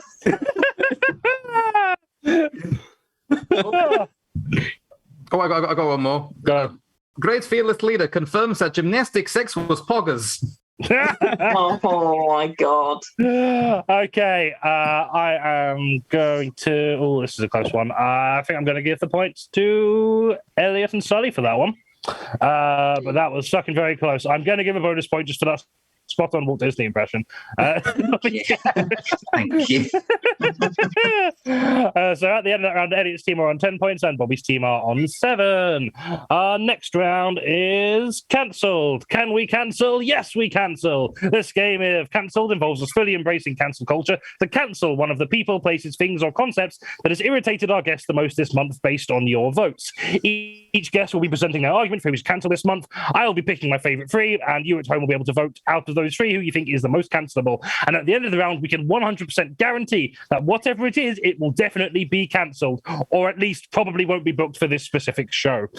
So we're going to start with Elliot. Elliot, who are you cancelling this month? Something very specific to me. This month I am cancelling whichever member of the Proud Scotland Awards team decided to write in the email to us that we should be having a moment of the gay awards ceremony this Friday to commemorate the fucking Queen. God. Lesbian icon. I'll keep it short because not only is it redundant at a gay awards show, since there'll be plenty of queens there anyway. Hey. But I don't think the Queen nor anyone in the monarchy has ever given the slightest shit about anybody in the LGBT community and has never showed any real meaningful public support. So in fact, I think the Queen herself would be properly chuffed if we were all to be dead. But just like her, we are infuriatingly persistent in not dying. This was a general rant really about the monarchy bootlicking culture our country seems obsessed with, despite millions literally starving and freezing. But whoever decided a whole monarchy celebration section of an LGBT award ceremony in fucking Scotland of all places, I think it's certainly probably the sharkiest part of the sea. And there's no jokes here. It's just Angus. I'll leave it there before I say something really bad. Elliot, have you considered Redacted? Fantastic. Okay, thanks for that, Elliot. Next, Sam, who are you cancelling this month? Can I ask, does it have to be a public figure? No, it can be your neighbour who's pissed you off if you Oh, good. I would like to cancel my mum's friend Janice, please. Okay, go on. Why do you want to cancel Janice? It's a friend of my mum's who, when I was little, so my family's Spanish and she mostly only speaks Spanish, and she at a family event turned to my mum and said something in Spanish that I only caught a couple words of. And I said to my mum, I think Auntie Janice has just called me a whale because I used to be quite chubby. And then my mum said, no, that's not what she called you. She called you a big fat whale. You need to listen to all of the adjectives. So it's now started me on a... there are better reasons to learn Spanish, but I downloaded Duolingo to try and work out what she says about me. Which is, hey, vengeance drives people to do many a good thing. But when Duolingo, when you sign up, sometimes you sign up to things and it asks you like a little survey of like, how was your experience? What made you want to sign up to Duolingo? So I genuinely wrote in that box, I want to know what that bitch Janice is saying about me. So I know there's worse things going on in the world, but I feel like being petty. And you know what, Janice, if you're watching,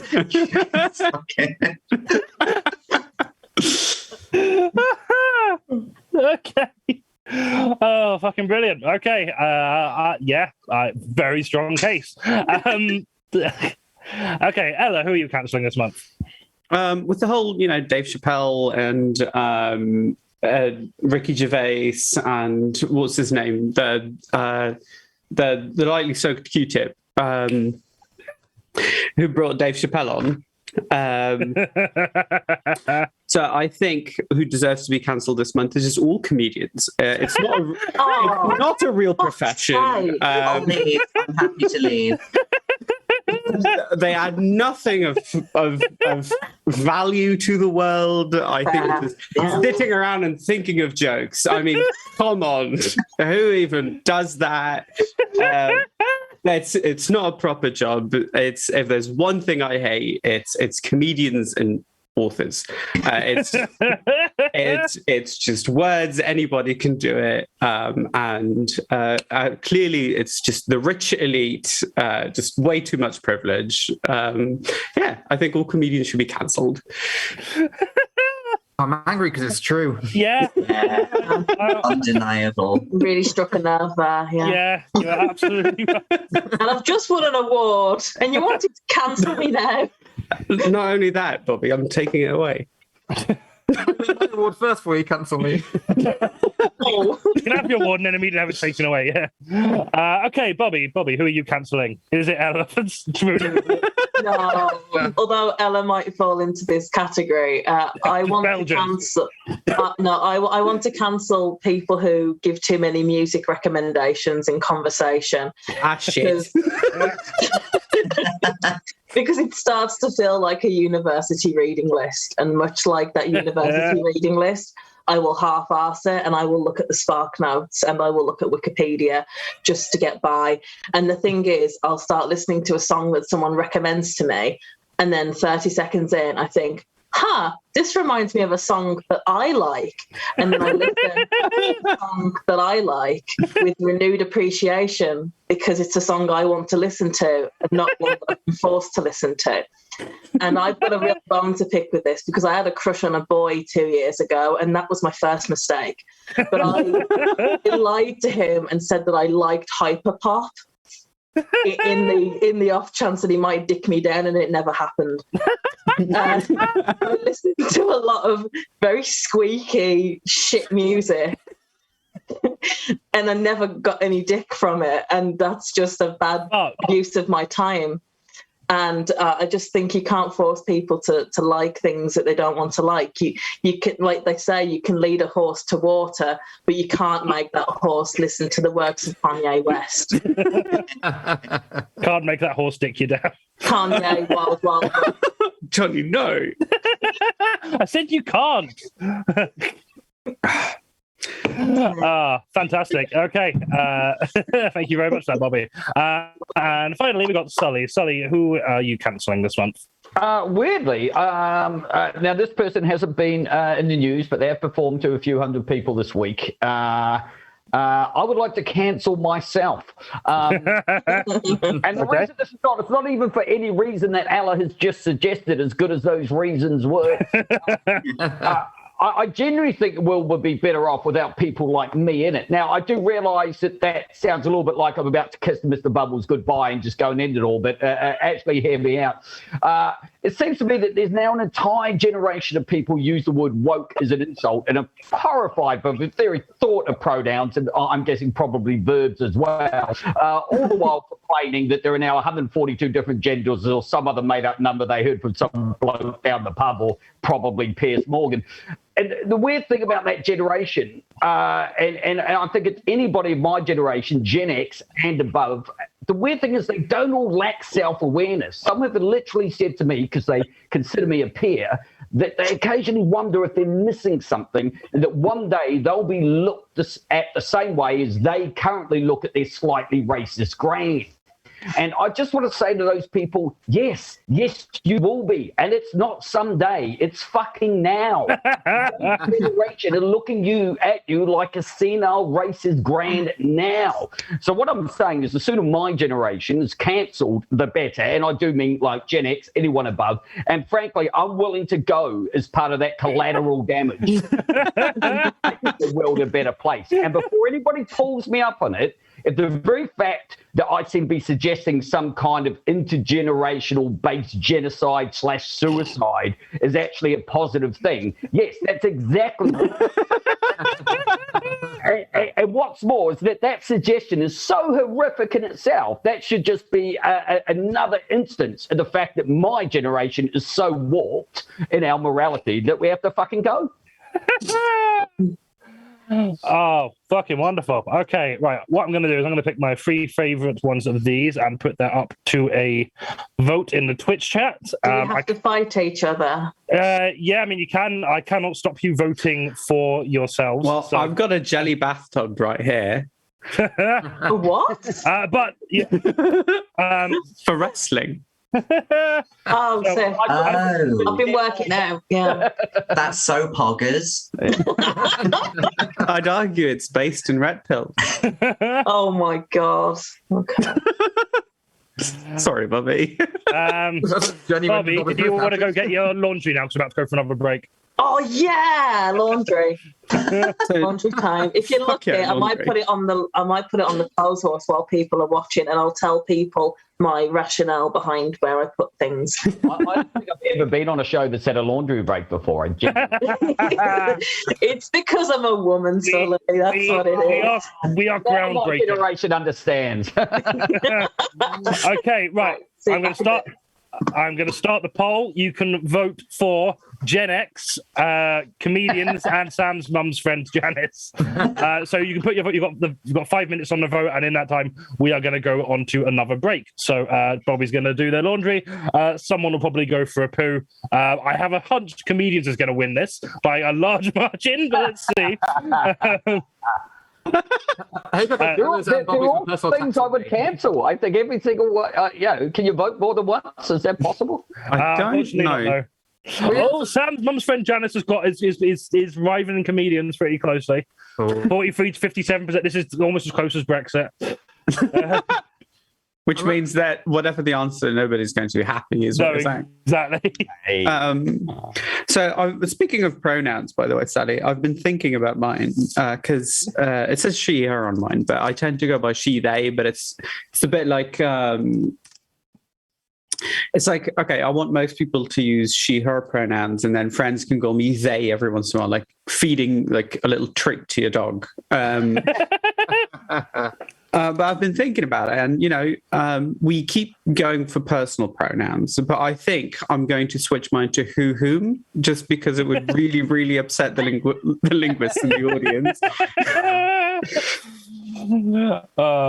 Lord Tolerable says, "Wow, Sully, that's nothing if not convincing." Very noble of you. You're all praising Sully, yet no one's voted for Gen X. Because I'm one of the people they shouldn't vote for. Yeah, exactly. Yeah, you've said it. They shouldn't vote for it. Okay, so actually, I think that now that Sam's gone, I feel like Sam's impression of Walt Disney is now even more accurate because his screen's frozen. I felt like Sam's impersonation started to veer a bit towards like the slug lady from Monsters Inc. a bit towards the end of it, yeah. Mike Wazowski.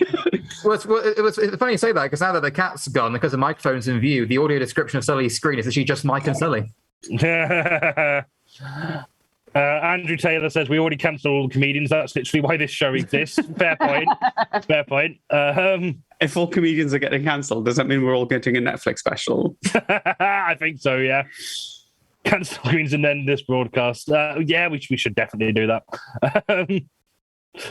Mark Samuels just says get Janice though. So Janice is right. It's not as close as it was. Also, yeah, I've put the donation links in the chat if you've been enjoying the show, or basically if you give us if we have like 1,000 patrons by the end of this stream, we will just stop all comedy. I guarantee. That's fine. I was stuck on comedy.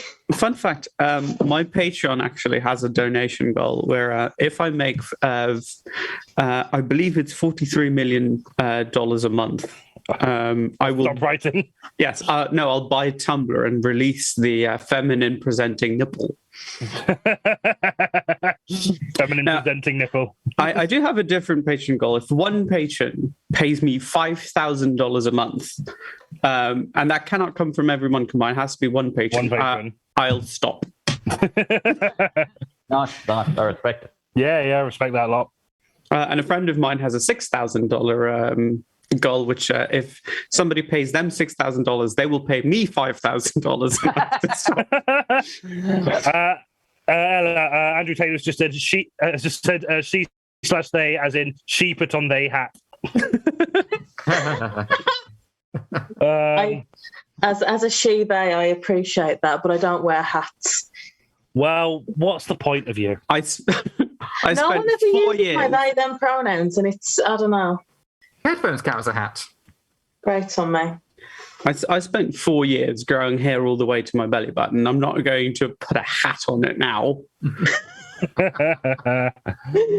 Oh, God. Yeah, I do tend to find that when you have two pronouns, one of which is they them and the other's a binary one, people just tend to use the binary one. I'm trying to be more. Well, actually, that's not them playing the friendship on easy mode. Yeah, no, that's not true. That's not true. Transphobes will exclusively use they them for me, so they don't have to gender. So they don't have to. Yeah. But I mean, I don't talk to transphobes, so that's fair. See, Bobby, I would use they them for you more often, but the problem is I don't know anybody in real life who knows you. Talk about me. If you talk about me, if you talk about them, if you talk about them more, then they will know them. Ella, just start talking smack about me to anyone you know. Yeah. I know this. Yeah. Just by Bobby's a fucking bitch. Comedians won. We are cancelling comedians. We're cancelling comedians. All right, I'm off time. Comedy is cancelled. Yeah, we should just end the show there, surely. We're barely comedians. If comedy is cancelled, why is the stream over? Comedy is cancelled. That's great. I like it. Okay, so that what we're doing? points go to Bobby's team, and runner-up points go to Bobby's team because Sam's mum's friend Janice was second. So screw her. Yeah, we're cancelling comedians. And so yeah, we're cancelling comedians and Janice. Yeah, but Sully counts as a comedian, and he can't. Thank you so much, Sam. Thank you so much. Someone on screen grab this. Oh bollocks! That was the wrong page.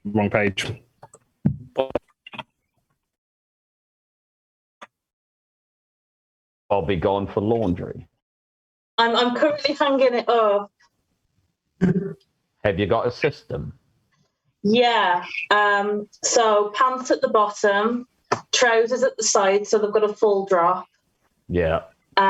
Sort of vest tops in the middle because they get less sort of like, I'm going to say less airtime. Makes sense. Quite literally, but Yeah. they're thinner, so they dry quicker. Anything that can be hung on a coat hanger goes on a coat hanger. This is really interesting stuff, you know. I would appear on camera, but it's not the most flattering angle of me. We'll be the judge of that. Also, thank you for that new follow. I once again missed it because I looked at the stream just as you finished, but I do appreciate it. Thank you. I'm going to go for a wee, and then when we're back, we will resume the show. And I think we are running quite a bit ahead of time, actually. Yeah, this is a first. I should have only 5 people on the stream more often. Much more efficient. Because we've been cancelled. Because we've been cancelled, that's why. Yeah, we'll be done by half time. I'll go get on any tea yet.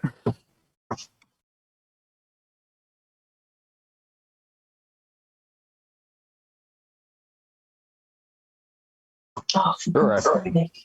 Oh, Fucking laundry.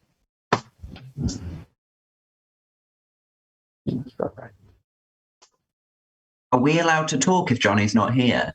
No. No, Sorry. of course we are. In fact, let's talk smack about them. It looks like their washing isn't hung up with any kind of system. Oh, that means I win.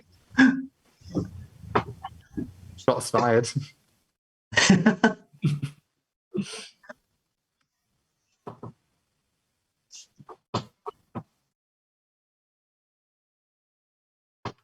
I generally can't think of anything nasty to say about Johnny. They're just that likable person, which is quite infuriating. Which in turn makes me hate them now because they're likable. Now I hate them. They're too nice. Exactly, too nice. I find it suspicious. Mm. Johnny's hiding something. Oh, I've lost the sock. Oh no! Lost the sock. Where's it gone? Cool. Oh, Bobby, yeah. do you sort your whites and your colours? Well, the thing is about my white clothes is that they're no longer white. So the fight's already lost. That's a very They've already that's a fallen. the white. Are you saying that the whites are being replaced in England? No. What are you trying to say? I'm making I'm fun just- of conservatives, Bobby. Oh, okay. I've been too busy hanging up my washing, so I can't think about politics when I'm in laundry mode. It's too powerful a force to think about anything else. I think as the other major she-they in this chat at the moment, I think I think it's up to me now to make everybody a sandwich. Okay, Oh, Yeah. right. definitely. Let's follow. All right, I've done the washing. first one of you to swim across the English Channel gets one. What kind of sandwich are we talking about here? 2 slices of bread and a bit of ham. Worth it. A ham? It's ham, nothing else. Do you not have a bit of? You know like- what? You can have a bit of cheese. I can't. As I'm a very treat. intolerant You now. run me That's round and another off thing I that's go. happened since I was last on here. I can't have cheese anymore. Oh no. It's very sad. Yeah. It's very sad. It's just like, Is that an allergy or a court order? it's a suspected allergy, but the doctors are being quite slow with it. They're just like, oh, just cut it out and see what happens, and that resolves most of it. But there might be an underlying issue, if you see what I mean. But I'm not going to talk I do. about that because I've already sullied this conversation. No pun intended on You've already Sully's what name conversation? with laundry. So. I've actually developed a very rare egg intolerance, which apparently happens to almost no adults. Ah. I just really don't like eggs. It's very ironic as somebody who was in the closet for almost 30 years. Oh. You can't tell trans jokes, you'll just get cancelled. already are. We are, yeah, it's too late, yeah, we're already cancelled. Right, are we all back? I think we are. I think we are. I'm just going to open the window so that the condensation can get out. Do it, and then make sure everyone else outside can get 1/6 of this show for free. I mean, you're all getting this show for free, but You cheap bastards. yeah. Okay, well, while you're doing that, I'm going to put the donation links in again, because we really do need money. Yeah, like we entirely funded by your donations. We literally cannot exist without them. We recently hit our first Patreon milestone, which means all of our regular admin costs are covered for, which takes a huge load off our back, but we still have other costs. And we do make a point of paying all of our acts and our lovely guests on the streams and our live shows. So if you have enjoyed tonight, any money that goes into our PayPal between now and next Monday will be split between the acts. We don't take a cut of that. If you want to support us regularly, because you subscribe to our Patreon, we will be taking a cut of that. And you can also buy some of our merch on Big Cartel if you want some badges with cute snowflakes on them, or some cool zines featuring some of the people here tonight. And on the other shit we've got on there, I cannot remember because it's been ages since I've looked at it. And yeah, you can also do the usual, like, subscribe and cheer on Twitch as well, because we have about 30 quid on Twitch and we can't get a payout until we get to 100. So in like 5 years we will get our first paycheck from Twitch. So yeah, if you also, if you're an Amazon Prime subscriber, you do get a free Twitch subscription once a month. So if you're not using that, give it to us, and then we just get like £2 of Jeff Bezos's money every month, which, you know, is better than nothing. Somebody in chat got there first. I was going to say, according to conservatives, every badge I wear has got a cute snowflake on it. For the here tonight, snowflakes. Thank you very much, Andrew Taylor. Right, okay, we're all back. Let's crack on. Our next game is The Great Debate. It's convenient that we've cancelled comedy, actually, because this is the point of the show where we actually do stop the comedy, or the closest approximation we've provided so far, and tackle a serious current issue with a panel of experts, policymakers, and people who just reckon they know things. Today, we're going to be discussing the cost of living crisis, and unfortunately, you might have noticed Katie couldn't make the stream today, and she was playing the only left-wing voice on this panel. So we just like real question time. So we're going to be discussing whether a windfall tax on energy companies is warranted, and we are joined by Bobby, who is a sentient smart energy meter. Got Ella, who is the CEO of Shell. That is the oil and gas company, not another Shell. Sam, who is the average nuclear family, a married couple and more than one child. Elliot, who is Ebenezer Scrooge, and Sully, who is Rishi Sunak. So thank you all for joining us. Today we're obviously going to be discussing, we've recently implemented, the government has recently implemented a windfall tax to help pay for the cost of living crisis. But do we think this is a good thing? Let's start off with spokesperson from the government, Mr. Rishi Sunak. What made you change your mind? And yeah, are you convinced this is the right thing you've done in instilling this windfall tax? Well, obviously, we've looked at all of the options, and it's quite clear to us that the best way to proceed forward is to wait for Labour to make a proposal, then suggest that proposal simply won't work, wait a little bit longer until we need to cover something up, and then take Labour's proposal but do it twice over. So if they suggest £200, we say won't work. Wait, need to cover that up, and then we suggest £400. This has been our system from the beginning. It's going to be our system going forward, and we see no reason to change direction now. Yeah, you are nothing if not consistent. Thank you very much for that, Mr. Sunak.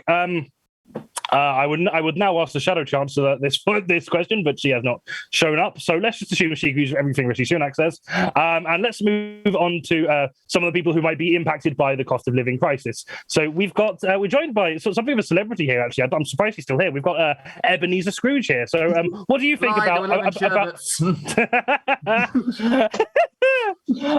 so Scrooge, what do you think about this windfall tax on energy companies? Do you think that's fair? Do you think it should be down to the individual households to deal with their own the cost of energy increase, or do you think this is a fair tax? What are your thoughts on this? I don't think it's fair at all. As I've always said, a classic quote from me, which I believe the youth wouldn't call poggers these days. If the poor are going to die, they'd better do it to decrease the surplus population, but not before I take their Netflix passwords. We're in an energy crisis, but if poor are going to die, just toss them on the fire. No need for oil anymore. Just burn the poor, and we'll all sleep merry tonight. Yep, decreasing the surplus population is indeed based, Mr. Scrooge. Thank you. Well, we've also got a family of a different kind of income. We've got the average nuclear family here, portrayed by Sam Lake. So, Sam, what are your thoughts on this windfall tax? Have you been struggling with the cost of living crisis, and do you welcome this news, or do you think it is perhaps a step in the wrong direction? What are your thoughts? I personally think, as a happily married man with kids, my wife Sharon, and my kids, Mutia, Keisha, Siobhan, Heidi, Jade, Amel, Nadine, Kimberly, Sarah, Nicola, Cheryl, and of course, Poggers. I haven't struggled with being able to sort this out on my own. I'm perfectly capable of generating my own energy. I've got a little room in the basement that's hooked up to a bunch of treadmills. All of the children run on. They get a nice bit of exercise. Is it a sweatshop? I mean, I don't like labels, but it generates all the energy that my house needs, the rest of the town needs. We're also powering the Isles of Scilly, just a little trade deal there. I think, hey, child labour. Very well argued, nuclear family. Yeah, finally, someone speaking sense. Thank you, Mr. Sunak. Big fan. Okay, and we've also we're joined by one of those new smart energy meters we have now as well. So, Mr. Smart Energy Meter, what are your thoughts on the cost of living crisis? Do you think the windfall tax is a good idea? How is this affecting you? I have no thoughts. I'm a smart meter. Whoever thought to give sentience to a smart meter? I'm so fucking bored.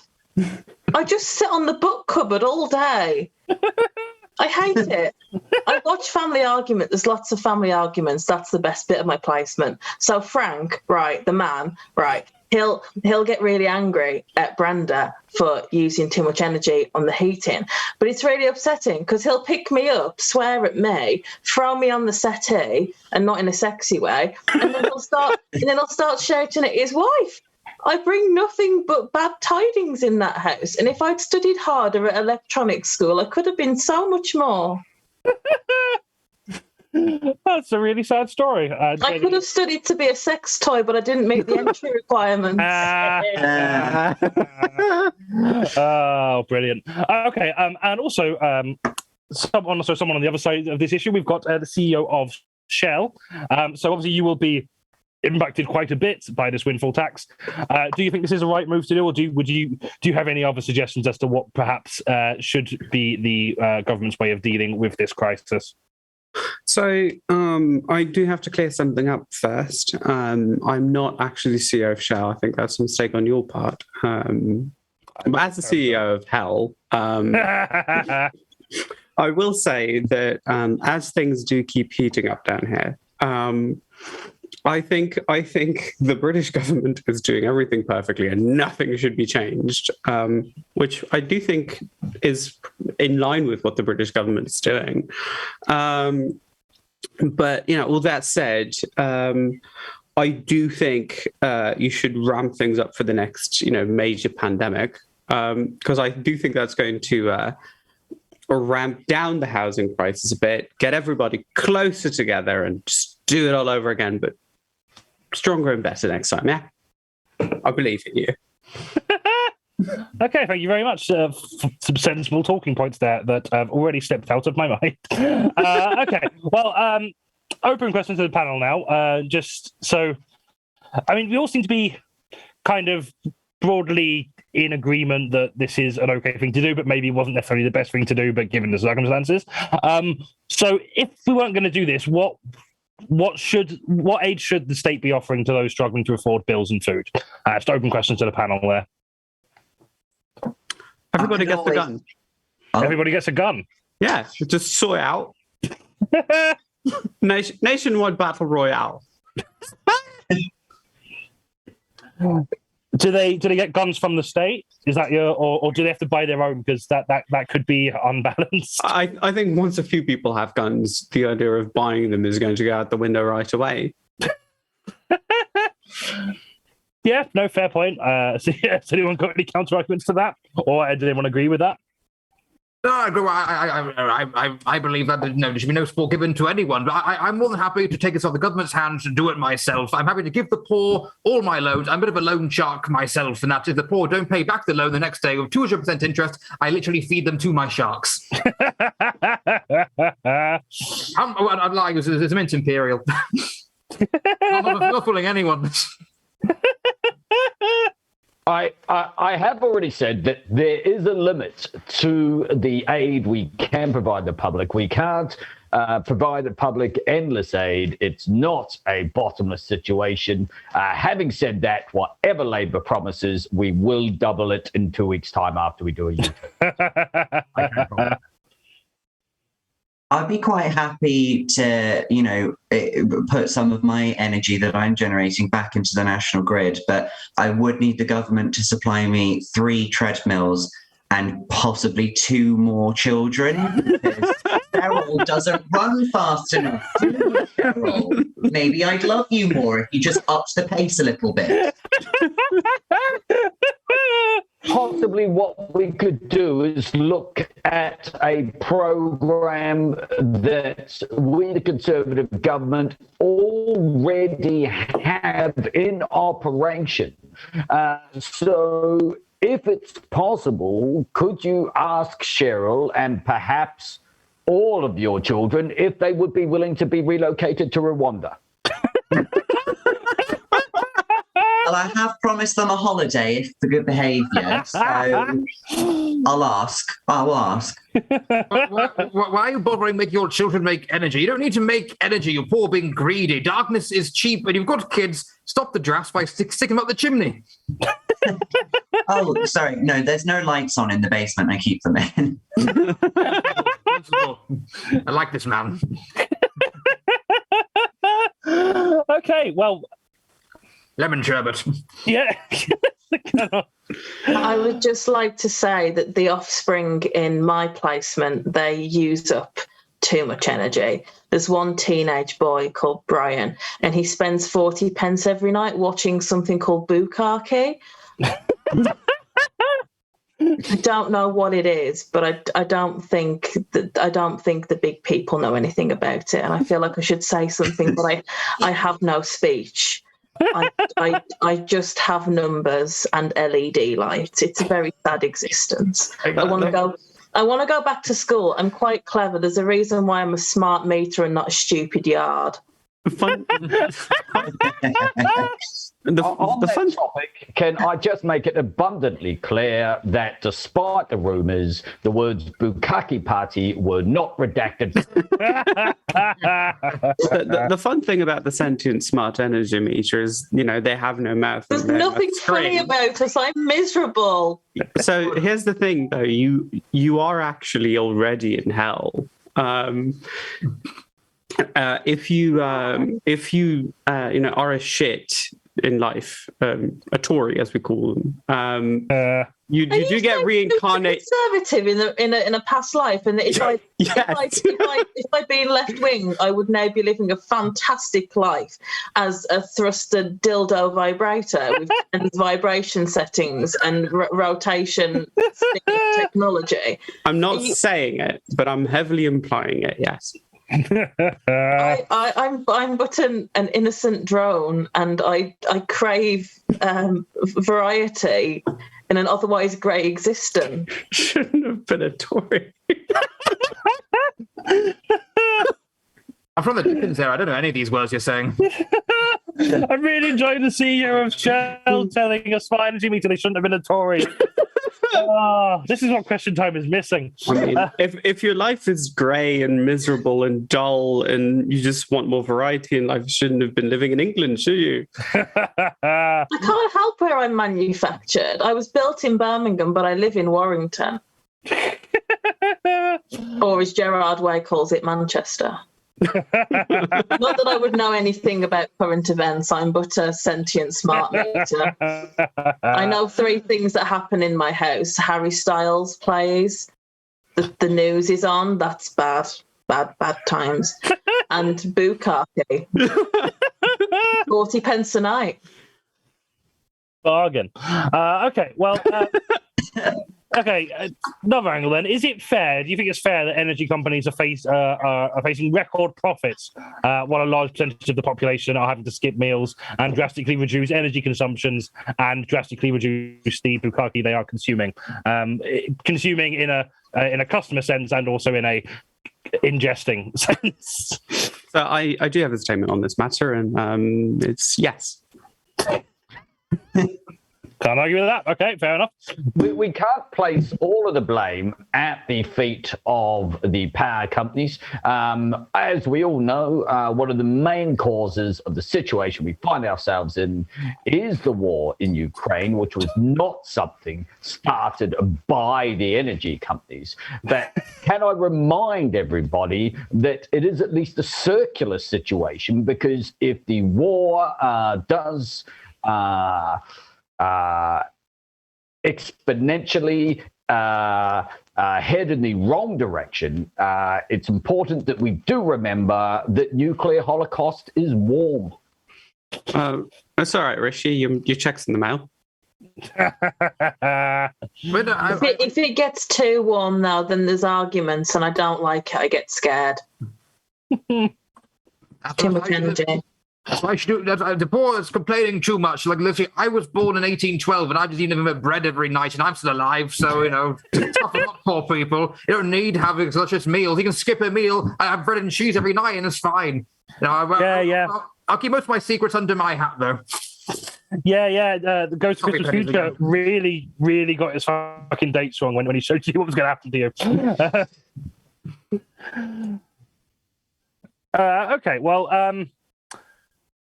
just a kind of a hypothetical question. Should standing charges by energy companies be dropped? Do you think that would be fair if people are having to resort to using less energy, that they're still getting charged a regular fee for that? What people haven't considered is that the rise in energy prices is going to result in increased levels of violence towards sentient smart energy meters like myself. My friend next door got thrown down the stairs. My other friend across the road got flushed down the toilet. That used up 2 pence of energy in itself. It's an electric toilet, you wouldn't understand. It's really bad, and me and the carbon monoxide alarm are considering going on strike. We've had enough. I do have a statement, and it's no. Again, succinct. Thank you very much. Thanks for that. I agree. Again, they don't need energy. All you need is candles and bread, and you'll be fine. My taxes, my money goes to the prisons, and the poor must go there. I'm a bit of a tax man myself. Now, the poor don't pay their taxes. I made them walk across the floor covered in tax. Sticking up them. I'm quite happy for the charges to just keep going up and up and up, because it will just drive everyone to my sort of it's a startup, really, a startup energy company. We're very green. We're 100% renewable. So it can't be evil, can it? I mean, when you think about what? No, go back downstairs now. Sorry, Nicola just didn't want to run anymore because she's having flashbacks again. I say I welcome the business. Do what you like to the other companies, because it's just going to drive them to me. We'd like to actually... I don't know if you've looked at your stocks recently. I think I just put Cheryl in the stocks 2 hours ago. Right. Well, since we've bought the majority of your children... I do believe that makes us the majority shareholder now. Oh, all right, Elon. The thing is, though, children are a renewable energy resource. I can just make more. We actually have a prime minister who could help with that situation. Oh fuck. Yes, that. Okay, well, final question then. Kind of closing statements. Should utilities be brought back into public ownership, or are you a fan of the private system now? Is that working for you? Absolutely the fuck not. Okay. Obviously, it's not conservative policy to nationalize any form of state-owned enterprises, unless, of course, it happens to also be Labour policy to nationalize twice as many as they will. A quick, I do believe Ebenezer's dead. Guys, I had the most amazing I was visited in the night by 3 ghosts of sentient energy, and they showed me my past, and I realized the error of my ways. We must burn all the rich and solve the energy crisis. Oh, what a beautiful day. Rishi Sunak, what day is today, my dear boy? What day is today, Rishi Sunak? I would just like to make it clear that burning people is not a policy of the Conservatives, no matter what Ebenezer suggests. However, if it is a policy of Labour, we will burn twice as many. Brilliant. You hear that, Prime Minister? Here's a shilling. Fetch me him and we'll burn him on the stake together. Oh, fucking wonderful. Any more inputs on that? Or are we done? Lemon sherbet? Okay. Hog. Oh, that's a tough one. Just for that pure display at the end, I feel like I've got to give the points to Elliot. That was absolutely genius. But I am going to give runner-up points both to Sully for his Rishi Sunak takes and Bobby as the tragic sentient smart meter that has genuinely made me tear up. So at the end of that round, Bobby's team on 12 points and Elliot's team are just in the lead with 14 points, which means there's everything to play for in the final round because these points really matter. And the final round is things that would be funny if they happen. Do you mind if I pop off to the loo first? Yeah, no, do it. Absolutely. Sorry. Pop off to the loo. Make sure you take out your washing. Yeah, take your washing out of the electric toilet. My floor literally is covered now in various sweets. I've made such a mess. But as a New Zealander, the whole electric toilet thing is not as insane as you're making it sound, because our electricity tends to be hydro. So that makes sense. yeah, like if we have a drought, then we're going, oh, are we going to have power cuts? And of course, obviously, if reservoirs drop too low, then power cuts are much more likely. So when there's a drought, you'll actually hear the motto in New Zealand: if it's mellow, if it's yellow, let it mellow. If it's brown, flush it down. And then not to flush your toilets as often, so that we don't have power cuts. Oh. Nice. I didn't know that. Yeah, things you don't think of. The amount I shit, it would make no difference. There would just be power cuts all the time. Oh no, the lights are out. Yeah, if I have cheese, just the whole city. Yeah, everything's gone. Yeah, just dairy intolerance. Oh, fuck, she did it again. Cheese again. I didn't quite catch that. Sorry, I think that was directed at me. Oh, sorry, I just said, oh no, the lights are out. Bobby's had cheese again. Yeah, Bobby's had cheese again. No. I'm like sitting in the dark. And I'm back. We're back. Cool. Lovely. Does anyone else have any laundry to do or poos to flush? We carry on. No, okay, cool. I do need to wash the poo out my clothes. You can do that after the show. I'm past that stage now. You just fucking toughed it out. Well, fair play to you. Final round. I beat it out, yeah. The final round is Got the things that would be chunks funny. Things that would be funny if they happen. And just Wrong of you to assume our final round is solid. just poo chunks. Apparently. It's like a good stew. Oh. There's no final round. We're really cancelled. Final round is things that would be funny. Just like the title implies, it's all about things that would be really funny if they were true, but they're not, and therefore not funny. Comedy isn't real. So we're going to give the guests 4 topics to riff on, free-for-all style, and points will go to the funniest. So we're going to start with cut lines from the new Winnie the Pooh film. If you like Winnie the Pooh, you'll love Winnie the Stew. Oh, Piglet, after the raunchy night I had last night, Bobby's going to need to wash Winnie the Pooh out of her clothes. Can we stop talking about my intolerance, please? It's very sad. Your Honor, the defendant Christopher Robin will be pleading not guilty on the grounds of insanity, having long claimed to hear inanimate objects speak to him, which is a clear indicator my client was suffering from paranoid delusional schizophrenia at the time of the murders, where he sexually penetrated the stuffed bear in a public place.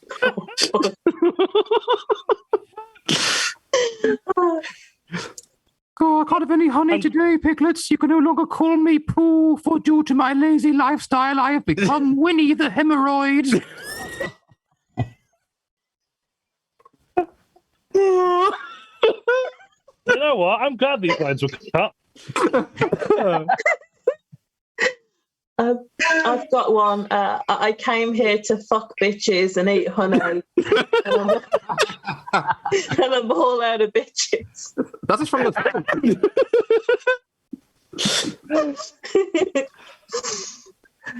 Does that say dead Tigger storage?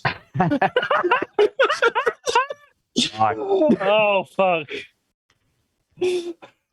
It's not really a line, but it's more of a scene, a passionate lesbian sex scene between Rabbit and Kanga.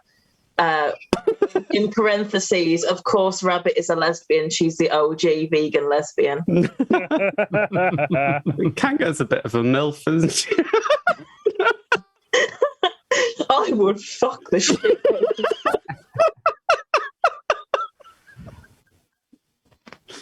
her. We are going to earn this cancellation. Oh, Yeah, we're working for it. Any more for that? Oh, Tigger, you're so big. Sonny, you were going. In an unfortunate turns of events, it has turned out that Winnie the Pooh was based on a Canadian black bear and not a British bear at all. The second half of the film will be set at a processing camp in Rwanda. Not letting Rwanda say no. I think I've got one. Hey, it's me, Walt Disney. I'm high on Quaaludes. Who wants to see me fuck this donkey? Oh, Piglet, that strangely articulate bee has just asked me what's the deal with airline food. I mean, watch B movie. Pog. Okay. Oh. Again, it's not a line, it's a scene. It's just Megan the Stallion twerking to the song Rain, Rain, Rain came down, down, down. I think it's actually her singing Wet Ass Piglet. Yeah, you fucking with some wet ass.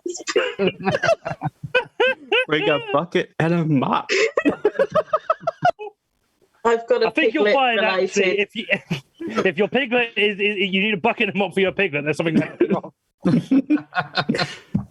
I've got would you like ketchup or brown sauce on your piglet sandwich?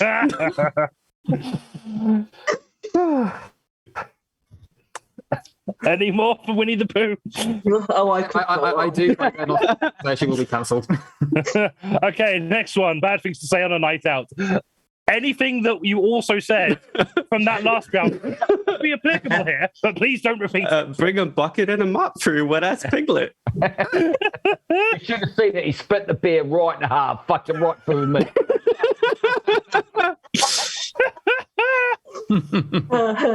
I came here to fuck bitches and eat honey. And I'm all out of honey. Hey. Are these going to be the answers for every single topic? Hey, it's me, Walt Disney.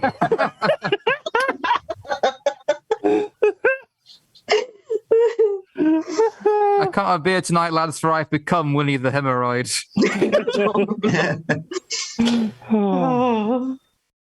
I have a non-callback related one. It's just the phrase, if I text them while I'm drunk, they'll know how fun and spontaneous I am. Oi, Eagles Pickle, I'm really sorry about I've pissed in your night garden. I'm sorry, I can't stay for another drink. I've got to go home and get the chunks out of my laundry. I hate every single fact.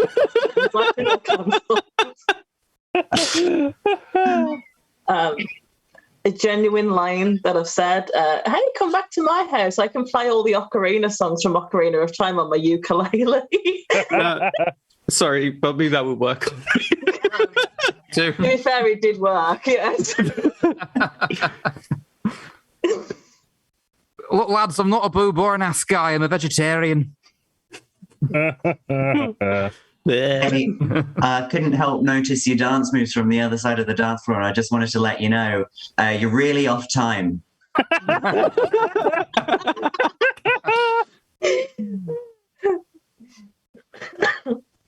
Any more for that one?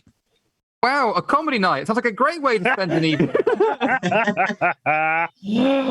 Okay, next one. Things you wouldn't hear on the Joe Rogan podcast. Again, I know all the Winnie the work here.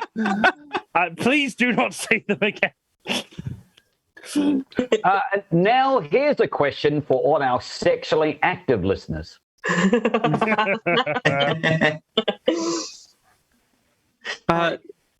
You go. No, it's okay. You go. Oh, God damn it, you whore! I've forgotten my joke. Is it just a video of me playing all of the Ocarina songs from Ocarina of Time on the ukulele? No, I don't think I can say that on the air. I don't think it's sourced at all. So back to more truth-seeking and exploiting liars. We have here Dora, who claims to be an explorer, but she only goes to mapped territories. Here's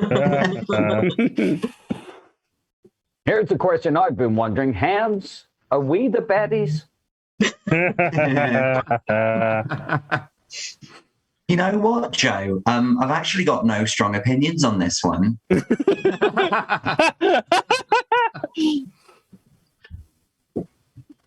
And now, facts.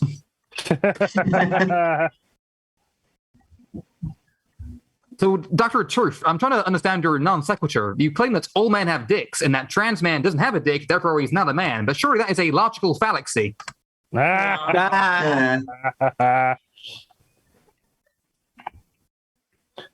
Okay, anyone for that one? Okay, last one. And again, I know the Winnie the Pooh lines would work here, but please do not. Things we didn't see at Eurovision. We did not see a wet ass piglet at Eurovision. That is a given. Things we didn't see at Eurovision. Get some boars in this house.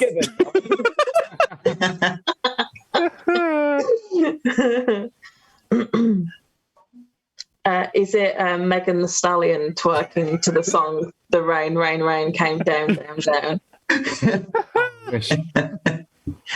Hey, it's me, Walt Disney.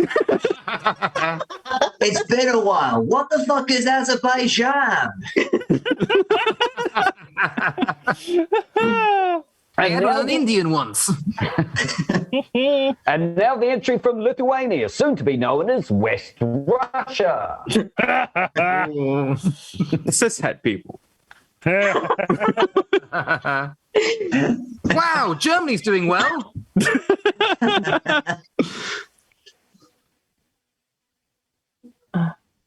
Now the entry from Moldova, soon to be known as Southwest Russia. No, you know what? I don't want to get political, but the UK would have won if Ukraine wasn't at war and also the other 38 songs didn't compete. Lana Del Rey. She wasn't there. I mean, you're right. Points for truth, at least.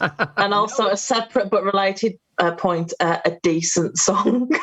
Don't say that to a stream full of gays. They should have just brought back the epic sax guy, honestly. Yeah. Oh, yeah, from Moldova.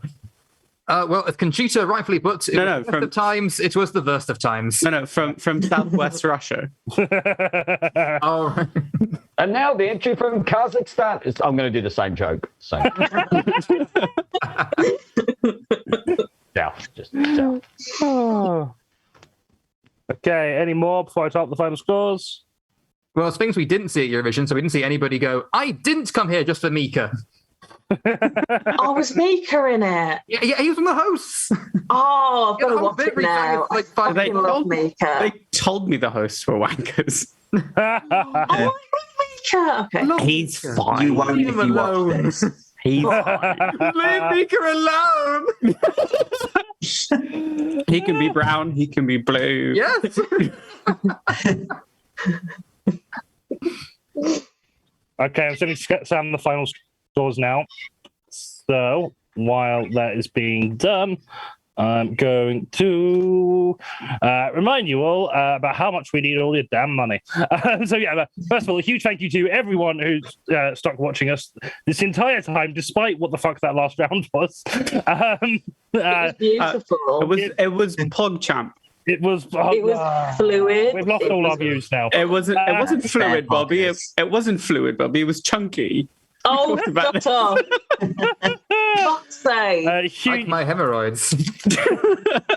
huge thank you to, especially if you're one of our Patreon supporters, huge thank you to our beloved team captain and our guest, and a massive thank you for. Thank you to Sam for producing all these shows in a way that makes them look like an actual show and not just 6 mentally ill people having a collective breakdown about the state of the world. And again, yeah, if you have enjoyed this show and you do have some spare money, you can support us in a number of ways: Patreon, PayPal, Big Cartel, and here on Twitch. If you do not have money, or if you're struggling, or you've got a priority of money, please do not give us your money. You need it more than us. But if you would still like to help us, what you can do is you can follow all of our social links: Facebook, Instagram, Twitter, tag us in stuff, let everyone know how great we are, leave us a lovely review on Facebook, subscribe to our YouTube channel, which there's a fun project coming out on that hopefully next weekend, which I've been editing for like the past month, so really excited to share that with you. And yeah, do all of those things. All links are in the chat. And I guess I should announce the final scores now. Sam, you ready? Oh, okay. And the final scores, Bobby is on 66 points, but Elliot's team have just won with 71 points. Yeah, that's right. Oh, shit. You went up like 50 points in that last round. The entire first 5 rounds did not matter. Fantastic. Does that mean that future Blizzards we can just make Winnie the Pooh jokes? No, because I will give negative points after this point for any Winnie the Pooh jokes. I think we tried to get as low as we go as low as we can, Bobby. I mean, there's not going to be another show because comedy is cancelled now. Oh yeah, you're right. Sorry about that. And I did say in the intro that we would not be booking whoever we cancel on this specific show, so there's going to be no more comedians. Just do one without Johnny, just an empty chair. Yeah. Do one without me. I'll just get like 7 of my friends who have never done comedy in their lives. That would probably be a better show. Definitely more insightful. So. Thank you all again for watching. If you are in Manchester, you can book tickets for our next live show on the 13th of June. I mean, you can book tickets for it if you're not in Manchester, but it is a long way to trek if you are in other cities. But yeah, the 13th of June in Glover's Northern Quarter with headliner Rachel Krieger and support from Bella Humphries, John O'Murray, Nathan Thomas, and guest host Sam Serrano. Tickets are available on Out Savvy there. I've put the link in the chat. Or if you are not in Manchester or you can't make that date, we will be streaming a cut-down version of the show here on the 20th, and join us back here on the 27th of June with team captains Bobby Jones and Tom B, and guests Sean Davis, Eddie French, Daniel Innes, and Leslie McJagger, where we will be discussing the major news events of June 2022, including Boris Johnson changing the ministerial code to require all Labour MPs to resign on account of them being Liberal cucks, the BBC announcing the merger of BBC Parliament and CBeebies to be rebranded as BBC White Noise, and the Queen gives the Queen giving Blizzard Comedy a knighthood to celebrate the Platinum Jubilee because we're so based, Redfield and Poggers. See you next time. Have a wonderful night. Do you mind if I leave off with one more word? Go.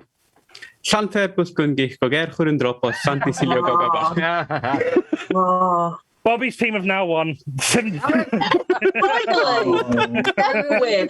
get a chance to say it.